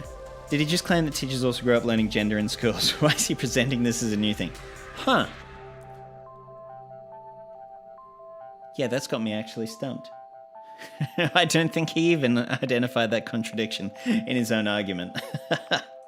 They too know little about history, geography, spelling, grammar and writing. And you know something? For all the billions of dollars that are spent, there's not one education minister across the issue. In New South Wales, the only hope of the site is Mark Latham. If I were the Premier... When parents in the US angry kids were reading To Kill a Mockingbird. Well, there's this big move in the moment, this big move in the US at the moment, because of all the QAnon shit, and that's like all falling apart. It's fracturing into these smaller things that are like turning on, anti-vax kind of stuff, and like repositioning themselves so they've got their different issues.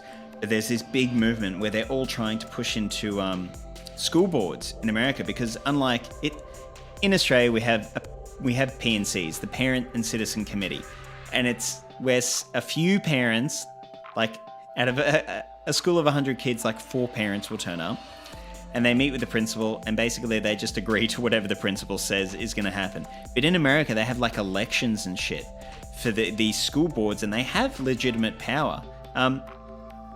Leet One, if you're still there, can you explain that as well? Because I feel like that is what is happening in America. And there's these big pushes now to like actually get rid of, like to ban books, or to like have to go through and like look for books that are talking about, LGBTQ plus stuff. That was hilarious. Proud Boy members attending school board meetings with a bulletproof vest. I saw that video. This like 4 Proud Boys dudes standing at the back, like hands crossed with vests, with masks on. Like, what the fuck is going on in America? Like, are they actually okay? This is an issue in Australia. Like this bill and the kind of bigotry that underpins it and the rhetoric that surrounds it. This is important because it damages vulnerable people, and particularly vulnerable kids. This is important. However, in America, it seems like shit is fucked up. Yeah, I'd make him education minister. But if they don't know anything about history and geography and can't spell and can't punctuate and can't write, this is why a mother has written to Mark Latham about her 3-year-old at school, and the books that they're trying to read, the 3-year-old. Let Mark tell the story and you be angry and do something. Mark, good evening to you. Thank you for your time. Childcare, 3 years old. They're being read a book, Pink is for Boys. Mark. Well, Alan, this is at the Warriewood West a childcare centre, an outfit called Only About Children. They actually run 70... Sorry. For boys. Mark. Childcare, 3 years old. They're being read a book, Pink is for Boys. Oh my goodness, no, Pink is for Boys. On the books, Bo has a couple of good videos on it. Is that Bo of the 5th column? Might have to, I don't think I've watched any of his videos. I've seen people talking about him. I don't know if I've actually seen any of his. So, they've just mentioned Pink is for Boys. Oh, how disgusting, how despicable. Let's watch a video of a read-through of that book and just see how vile and disgusting it really is. Bo, the 5th column, Phil. Hi, thank you for joining me. My name is Nicole Poorer, and I'm the state senator for the 12th District. Today, you'll be joining me as I read Pink is for Boys. It is written by Rob Perlman and illustrated by Etta Cabin. Pink is for boys and girls. Oh no. And bows on fancy clothes. Oh, what? Blue is for girls You're kidding me. and boys. That's terrible. And uniforms on a team. That's a team. Yellow Individual. is for boys and girls. And a crown to wear. Oh no. Green is for girls and boys. And grass to run on. Red is for boys and girls. And cars racing along the track. Orange is for girls and boys. Oh my goodness. And popsicles dribbling down sticky chins. Oh, that's basically communism. Purple is for boys Purple? and girls. What? And unicorns. Because Oh, no unicorns. unicorns. Brown is for girls Brown is not for girls. and boys. What? And teddy bears to cuddle. Oh, gender fluidity. Black and white are for boys and They're girls. not colours. And puppies and kittens to pet. And all the colors are for everyone. Girls and boys. Girls wear tutus and smell like flowers. Boys wear singlets and smell like motor oil and tobacco.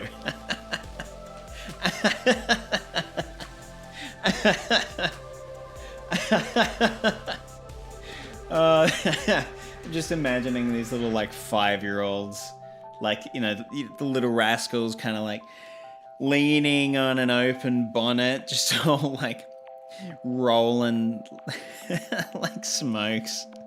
Pink being a girl's color is a 20th century phenomenon. Yeah, absolutely. But like, I think blue used to be a girl's color because it was seen as really soft and delicate, kind of like the sky, and then pink was like close to red, close to blood, close to, you know, inflamed passion. And so it was definitely not a girl's color, particularly not, you know, during the Victorian era.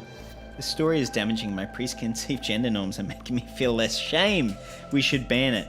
How dare kids grow up thinking that literal colors can be for anyone? These people are actually damaged in the head.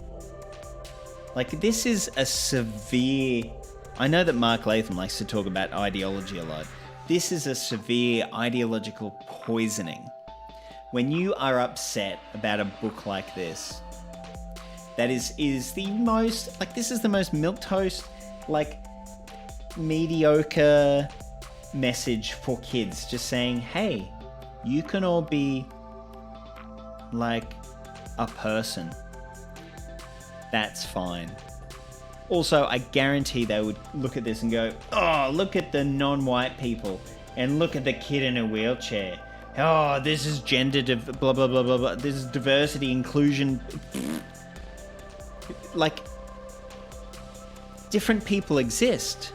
Like, trans people exist. Boys that like pink exist. Girls that like brown exist. It's just so fucked up that these people are so stupid, so poisoned by their ideology.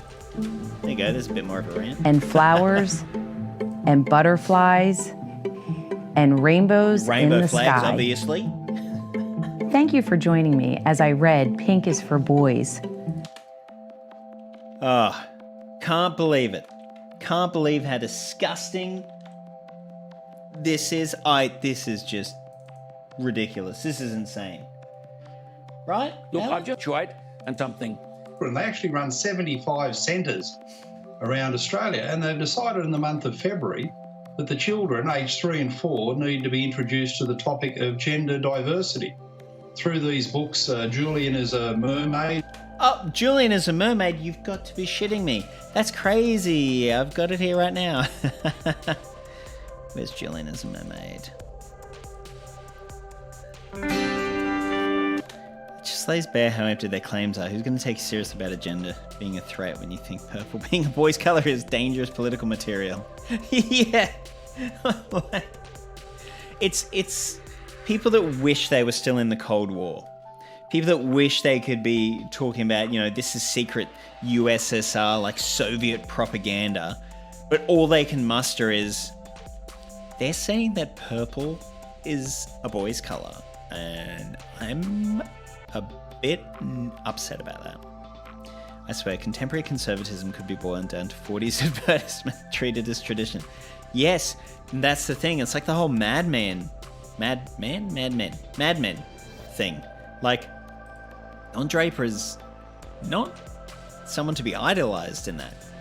Like, he looks cool and he's got it. Like, that's the whole fucking thing.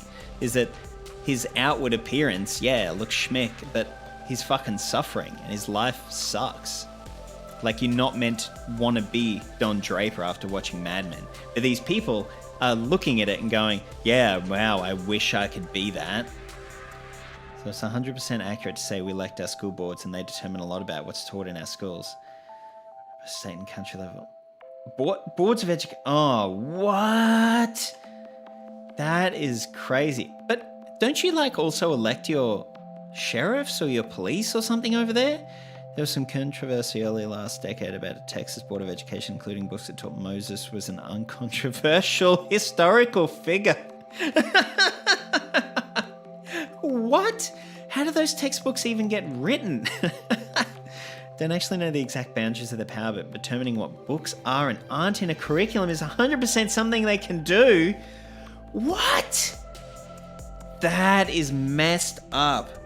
Wow. District attorneys are elected. What? What? That's messed up. Wow. Okay. Wow, sorry, I'm just trying to process this. Like, they get to choose what books and stuff are in curriculums. That is, well, ridiculous. Well, speaking of dangerous books... Hello everyone, it's me, Miss Hodgson.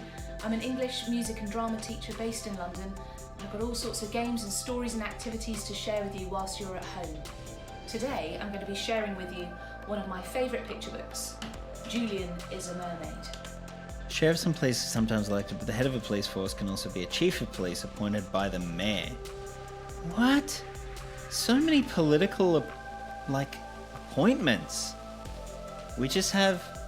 I guess Australia must follow more of a kind of continental, like a British or a European system of public servants, where you just go up through the ranks and then you get promoted, like from within.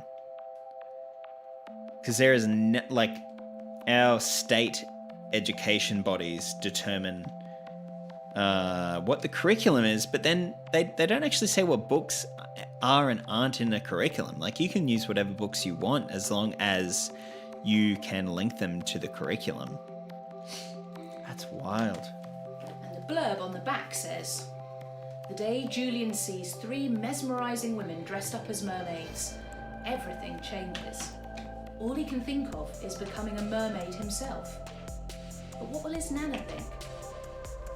Let's listen to the story. Wait. There's a chief of police and a sheriff who control separate departments in the same town. I just assumed that they were the same thing. What's a sheriff do then? So what? And they go into conflict. And when they can go into conflict, which is always hilarious. What do they each do? I just assumed that a sheriff was a name for, like, the police.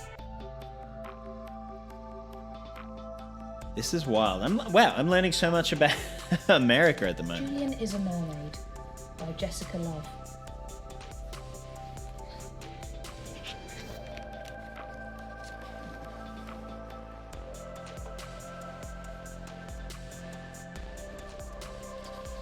Okay, so we're swimming in a pool.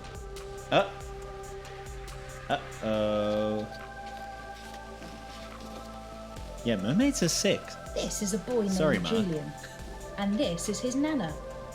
And those are some mermaids. Julian loves mermaids.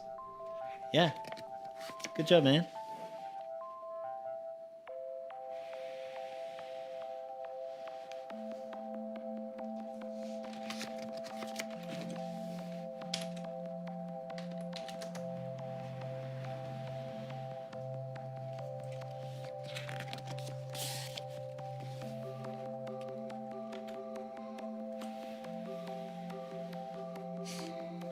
Okay, so it's a bit fantasy. Let's go, honey. This is our stop. Yeah, he saw these glamorous looking women and he was like, sick, I love mermaids.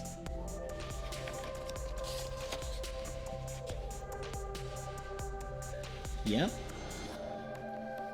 Nana, did you see the mermaids? I saw them, honey. Cool. Seems pretty good.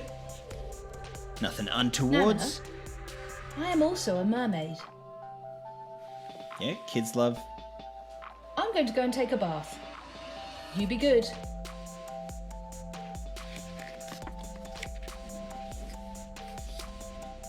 Julian has an idea.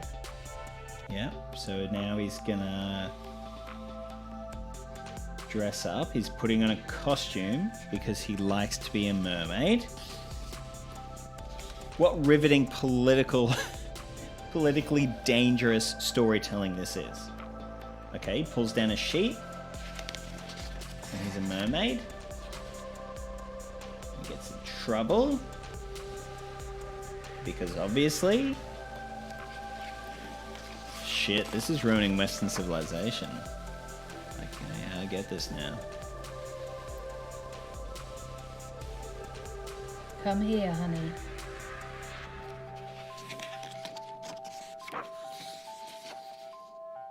For me, Nana.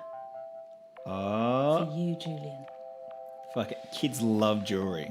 Kids love anything that they can put on that makes them seem a little bit fancy. A little bit grown up, a little bit special. Where are we going? Ooh. You'll see. Oh no, they're going to the Gender Fluidity University course. Mermaids, whispers Julian.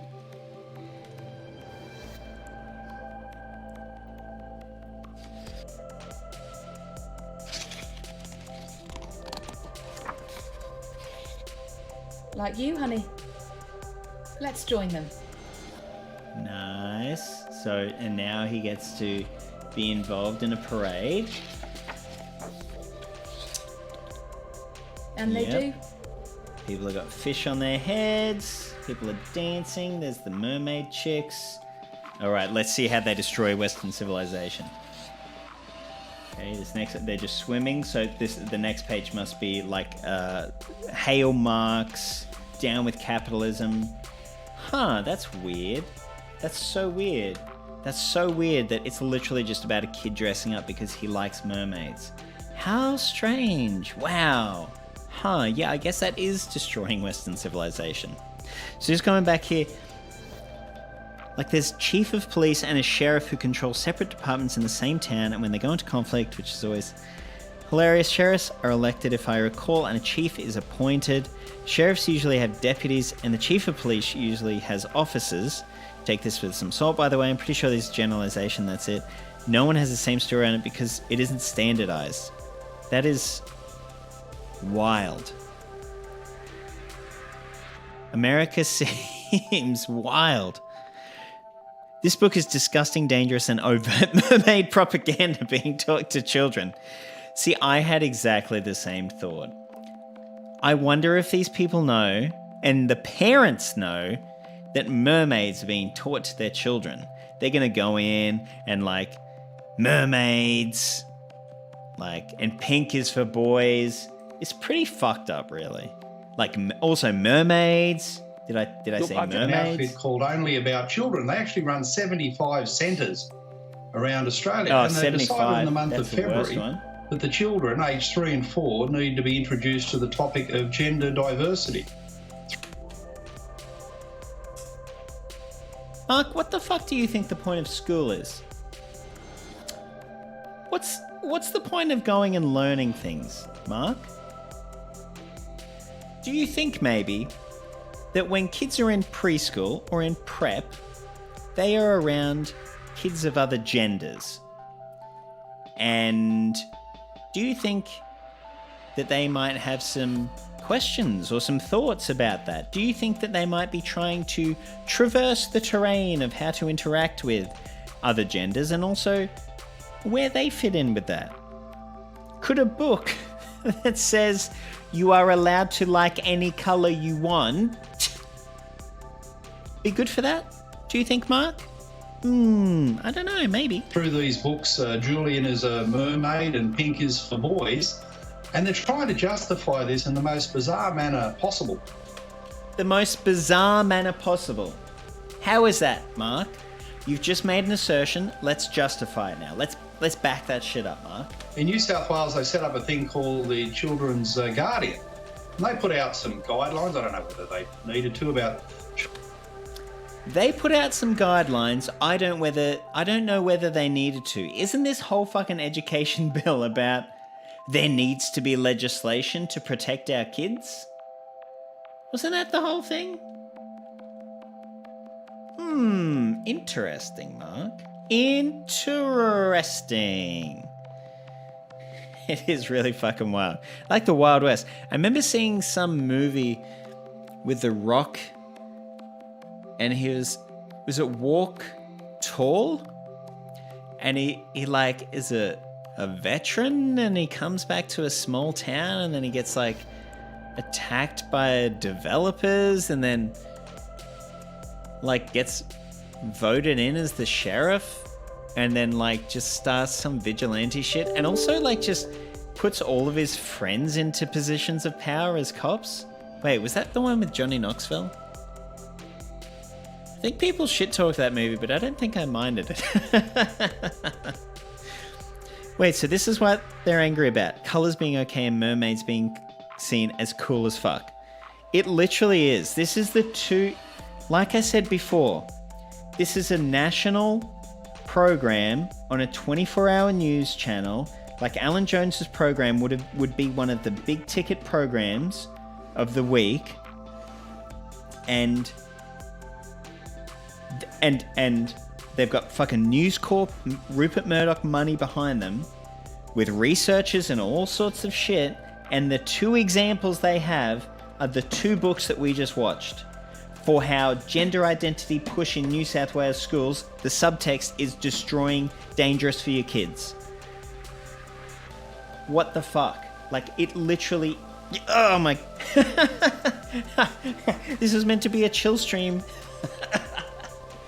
Oh, what the fuck? Child safety, the Children's Guardian is supposed to look after things like the foster care system. So I also have quotes from the Office of the, what is it? We can just have a look. The Office of the Children's Guardian. And they actually made recommendations. They submitted recommendations for the bill that Mark Latham is trying to get passed. And you will not believe it, but something that is 100% for protecting children want none of Mark Latham's bullshit. It's so strange. The adoption system, but they've put out these guidelines. They're not binding, and they've been taken up by only about children to say that it's mandatory to read these particular books and be teaching gender. Mandatory to be reading these particular books. Pink is for boys and Julian is a mermaid. Those two books, Mark. Have you read those books? Actually, has he read those books? What the If he has read those books, he's a lying grifter. If he hasn't read those books, he's spouting wild bullshit. The diversity of 3 and 4-year-olds. Well, the children's... Gender diversity in 3 and 4-year-olds. They... okay. I'm just sorry. I need to... Guardians there to stop child abuse. And there are many, many parents, including the parents who brought this to my attention, to say that pushing gender diversity upon 3 and 4-year-olds, the idea a little girl can be a boy and vice versa. Neither of those books said that a little girl can be a boy. His bookshelf is gone. His books included too many dangerous political ideas, and his books were full of gender diversity, so you had to get rid of them. In German, you have different pronouns for men and women. Wait. No, not pronouns. Also, actually, is that German or is that French? think it's French and Italian.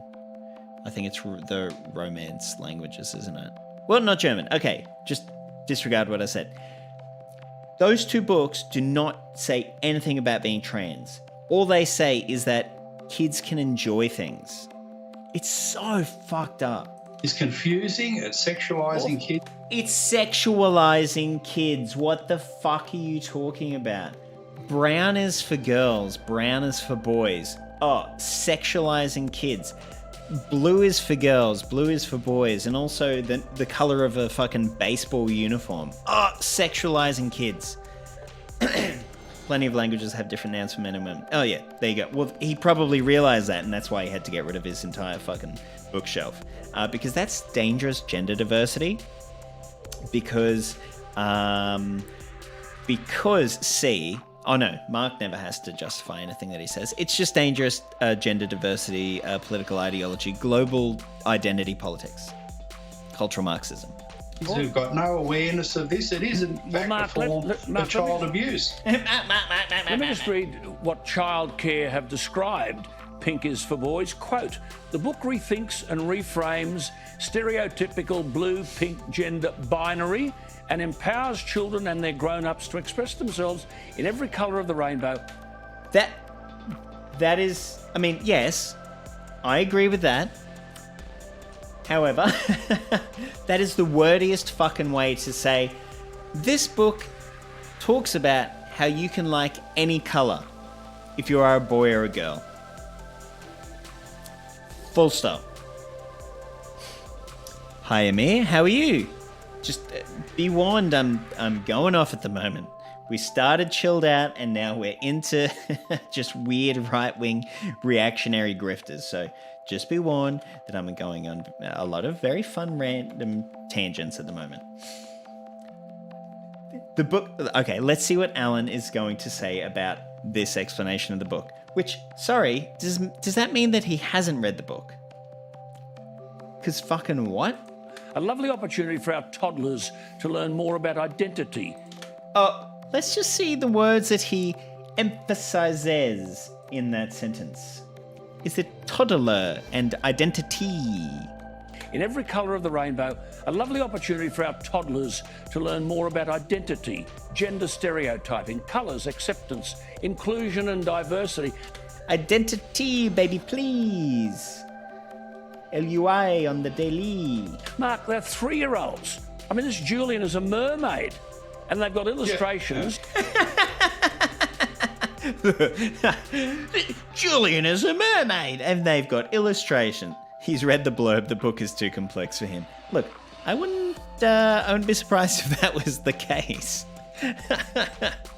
Okay, Julian is a mermaid. What have they got pictures of? Alan, which is so destroying our entire society. Civilization is crumbling. Why? To enter the topic of gender diversity with images that can be discussed about gender diversity and a boy who desires to be a... Wait, what?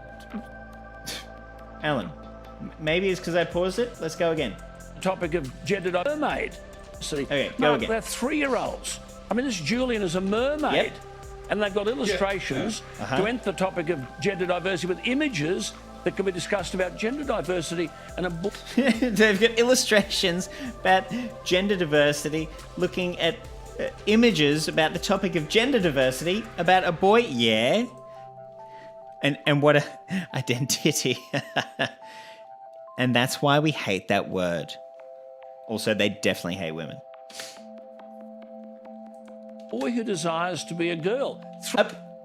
A boy who desires to be a girl. 3-year-olds, Mark. Sorry. Where is that quote from? Gender diversity and a boy who desires to be a girl. He's the one sexualizing things now. He is. You know what I think happened? I think they wrote the script for this and then they gave it to their producers because, like, I've edited some videos in my time. They gave it to the producers and they said, hey, these 2 books, Pink is for Boys, Julian is a Mermaid. Go and find us some evidence. They read Julian as a mermaid and they went, oh shit. It's not at all about what he is saying. And since they couldn't get a blurb, they couldn't get something from the publishers, they literally just had to quote Alan Jones saying gender diversity and a boy who desires to be a girl. That can be discussed about gender diversity and a boy who desires to be a girl. 3-year-old. Gender diversity and a boy who desires to be a girl. They literally just quoted Alan Jones. They literally just quoted him for his evidence. Fucking what? They should get me on this show. I could, pay me whatever you're paying Alan Jones, and I'll actually do this right. Come on, guys. Hit me up. Rupert, I know you're watching this right now. Hit me up, and I will help you out. Mark. Yeah, Alan, it's frightening. It's frightening. Julian as a mermaid is frightening. Parents wrote to me, said that their child and the other children, they're learning how to go to the toilet, how to speak properly, how to do play, how to make friends. They'd love their children to be learning some of the basics of reading, but... Oh, reading and writing, arithmetic. That's what we need. We need the grammar. We need the. You get your protractor out, and you get your T-square, and then you become a valuable member of society, and you go and work in the local hardware store. Except we don't have them anymore because of the global, the neoliberal policies that my party loves to enforce and support. And so we don't have hardware stores, we have Bunnings. We don't have any local industries. We have Bunnings, rather, that takes small communities' profits and it funnels them. Funnels them somewhere, I don't know where, probably to the shareholders. And out of those communities. So good job, and just don't forget your protractor. It's like PragerU. They say quotes and insist that's what their opponents believe. Yeah, and then they have the graphs with and with the increase in feminism, crime is increased. And then they just have two axes, and one says feminism, one says crime, and then the graph is going up, and they're like, well, I guess that means that feminism and crime are related. You should shop at Stephen's Grocery. Stephen.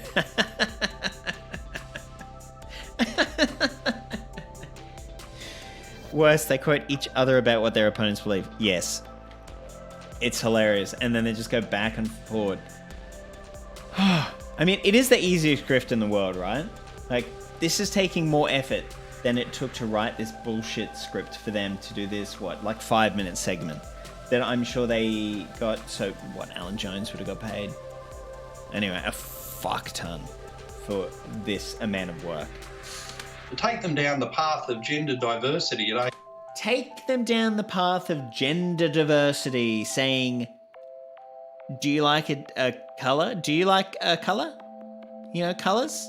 Are you a kid and like a colour? Guess what? That's okay. Holy shit. Burn that book. Ages 3 and 4 is completely and utterly age inappropriate. Age inappropriate. Are you a 4-year-old boy that likes pink? Are you a 4-year-old girl that likes blue? No. You should be told that is wrong. If you go to a school, if you are dropping your 3 and 4-year-olds at a school, you better believe that the teachers had better knock that shit out of them. Excuse me, you're a girl. No, you cannot go and play outside. You sit in here and brush Dolly's hair. No, you will not be playing outside. Oh, no, Tim, no, you cannot come and... No, you can't brush Dolly's hair. Go and play in the mud. Go and roll a smoke. Go and fix my car. He talks about gender diversity like it's terrorism. Absolutely. And that's the whole thing. They don't have scary Muslims anymore. They don't have the Cold War. What do they got now? Trans people that stand up and yell at them at a meeting. That's all they've got. And then very normal children's books that get read to very normal kids. And they have to act like the sky is falling because of that. Speaking of burning books, guess what Virginia is talking about? Is it something good? Yeah, what's wrong with gender diversity? What's going on? Yeah, it's not even gender fluidity now. Like, it was gender fluidity before, right? Now it's just... Oh, wait. I literally just looked at the screen. It still says gender fluidity. New South Wales schools highlight gender fluidity. But now he's just saying gender diversity. There is gender diversity. What? Isn't that their whole point? They're like, no, there is gender diversity. Men and women. I like women. Well, you know, they don't actually like women. They're attracted to women, but they don't like them. It just shouldn't be happening. No. And the justification for this is what's completely... the Education Minister doing? What's the Education Minister? Well, I think the... What is the Education Minister of an entire state, a state of... I think New South Wales has about 7 million people. What is the Education Minister of a state of 7 million people doing about these books, these very normal children's books that are being read to 3 and 4 year olds? That's what I want to know. Like, what? It's literally just that Simpsons meme of old man yells at cloud. That is all he's doing. Like, I'm upset about this. Why isn't the Minister for Education for this entire state doing something about this tiny little grievance that I have that's also fucking stupid as hell? Word salad, they're interchangeable. It's a Markov text. Yeah.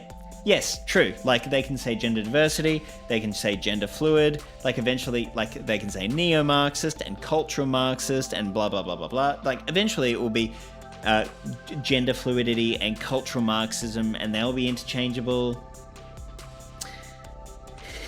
Is it something good? It's Virginia. He's got purple behind him. Oh my god, Alan Jones. I think Alan Jones is trying to subtly signal he's a bit of a unicorn. Maybe that's why he's never spotted with a partner, because he's on the prowl. He's a little bit of a unicorn. Oh, Alan, a little bit spicy. The main thing is for parents to be taking their kids out of these childcare centres, for the childcare centre itself. Yep. Are you okay, Alan? Do you need to lie down? What are you doing? The main thing is for parents to be taking their kids out of these childcare centres, for the childcare centre itself to look at the material from their curriculum development officer who's got this all wrong. There's no justification. Well, there's an app for parents. There's no justification for these very nice books. These very lovely books for kids that say, I love you, you're very valued, and you are a individual person, and you have worth, and you have interests, and you can... Oh my god, have you seen Latham's Instagram? Oh, no. Oh no, why? What is it? Already I'm just filled with like a fucking foreboding dread. It's terrible, isn't it? The parents can check this only about children. Warriewood West mobile app. There it is. There's an app there only about children. Warriewood West. It's available to all parents. I mean, as a 3-year-old, the child's still learning, as you say, Mark, to talk and use the toilet. This is childcare, planting thoughts in the little boy's head, totally inappropriate.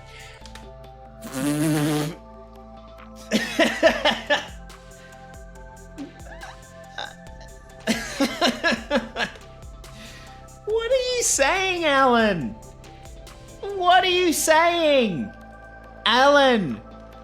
What are you even talking about, Alan? What are you saying? Are you okay?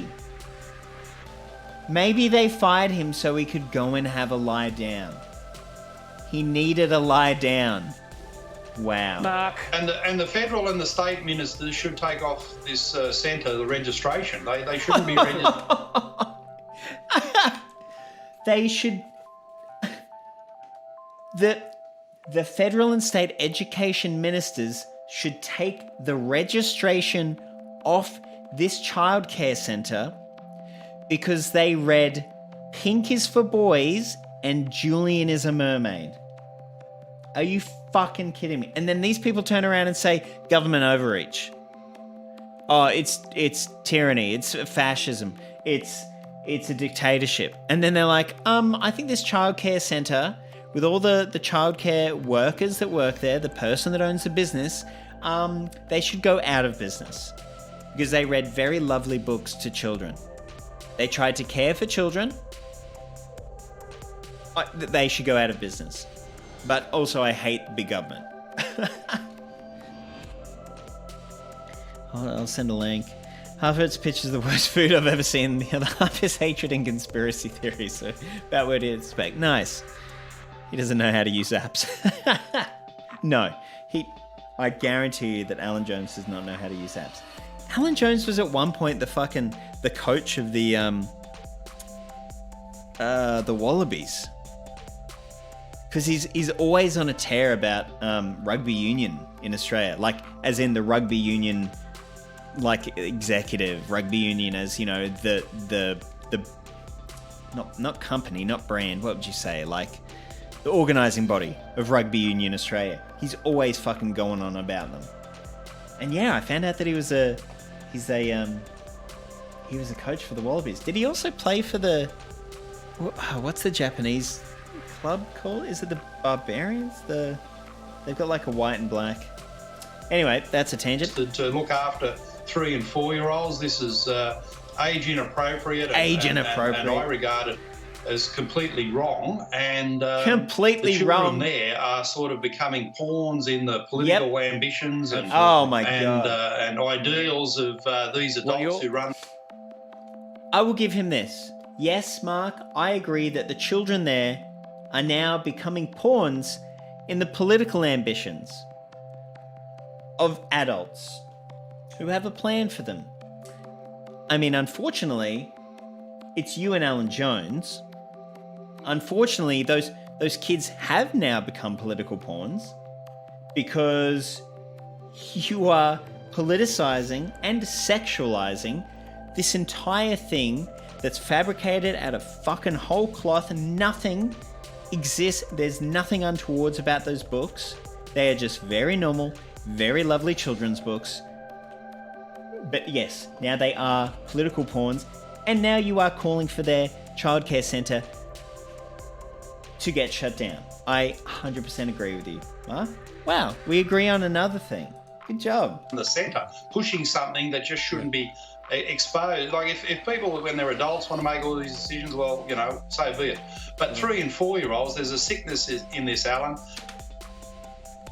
If you're an adult and you're a man, if you're a real man's man and you want to like Pink, you know, like Jason Momoa, you know, Aquaman, that fucking jacked, huge Hawaiian dude that's just fucking sick as hell, who loves pink, whose clothing brand is pink, who's has pink scrunchies.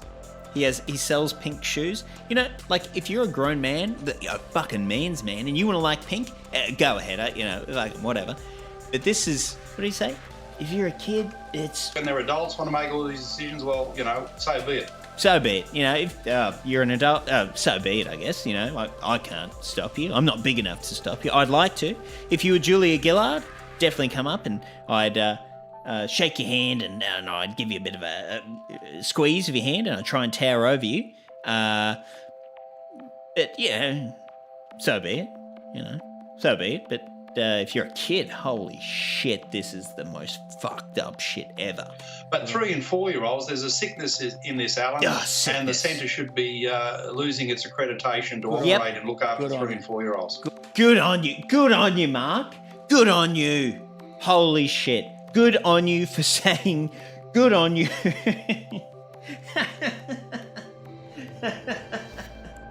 You brave man, Mark Latham. You brave man who was the leader of federal Labor and is now the leader of One Nation for New South Wales and in the Senate for New South Wales and also paid a lot. And also at one point worked for Sky News and then got fired because you made some homosexual slurs on the air about a bunch of boys from a school. Good on you, you brave soldier of the West. Mark, you are a bloody legend. You are inspired. I'm sorry, you're a bit of an inspiration to me, I know, and to all of our viewers at home. We'd all love to be like you, Mark. We'd all love to have that wonderfully aesthetic background there. That is the pinnacle of the Western man.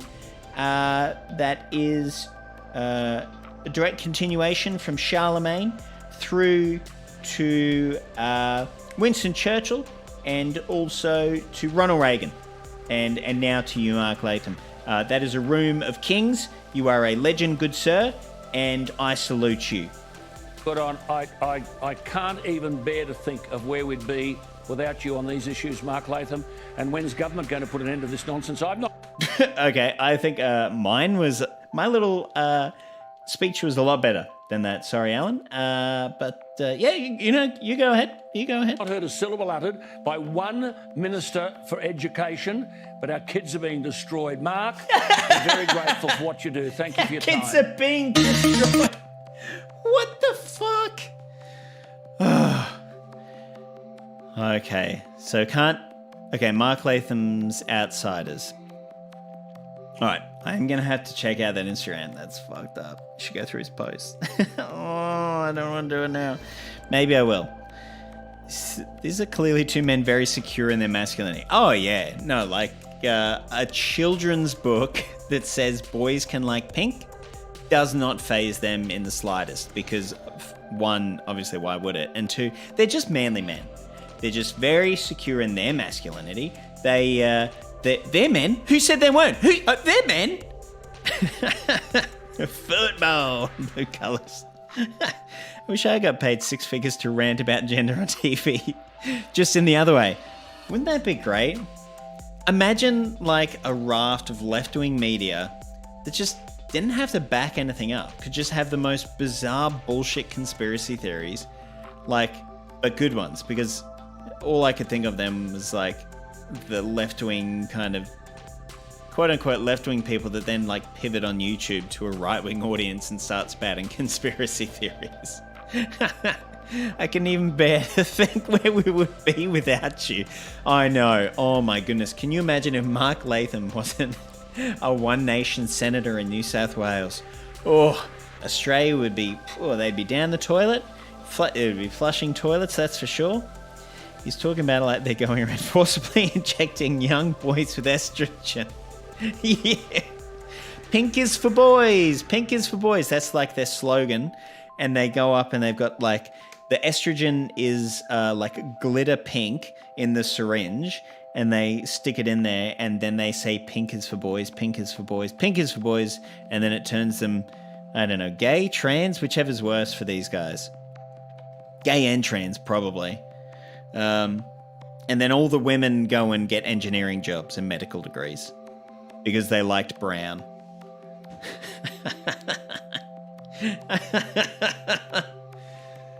Oh,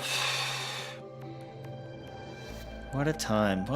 Just a couple of fucking assholes. Like, truly, they're just assholes as well.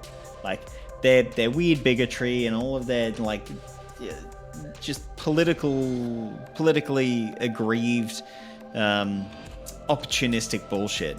They are also just such fucking assholes. Estrogen patches with cartoon characters on them. Kids just stick them on walls and doors anyway. And that's the other thing, like, who do they think, like, teachers in schools are?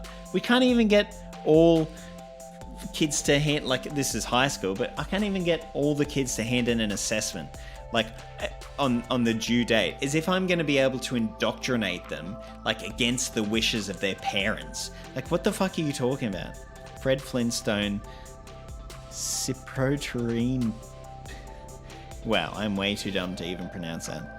Ciproterone? Ciproterone? Can I just call it the red pill? Oh, it'd be the pink pill, wouldn't it? The Fred Flintstone pink pill. They're like so the pink pill is the sigma of, wait, it wouldn't be the sigma, because that would mean that the little trans kids are always on their grind. Ciproterone. This Fred Flintstone Ciproterone pill. I can't even pronounce pill now. So the Fred Flintstone Ciproterone pill is the pink pill, the beta pill, the soy pill.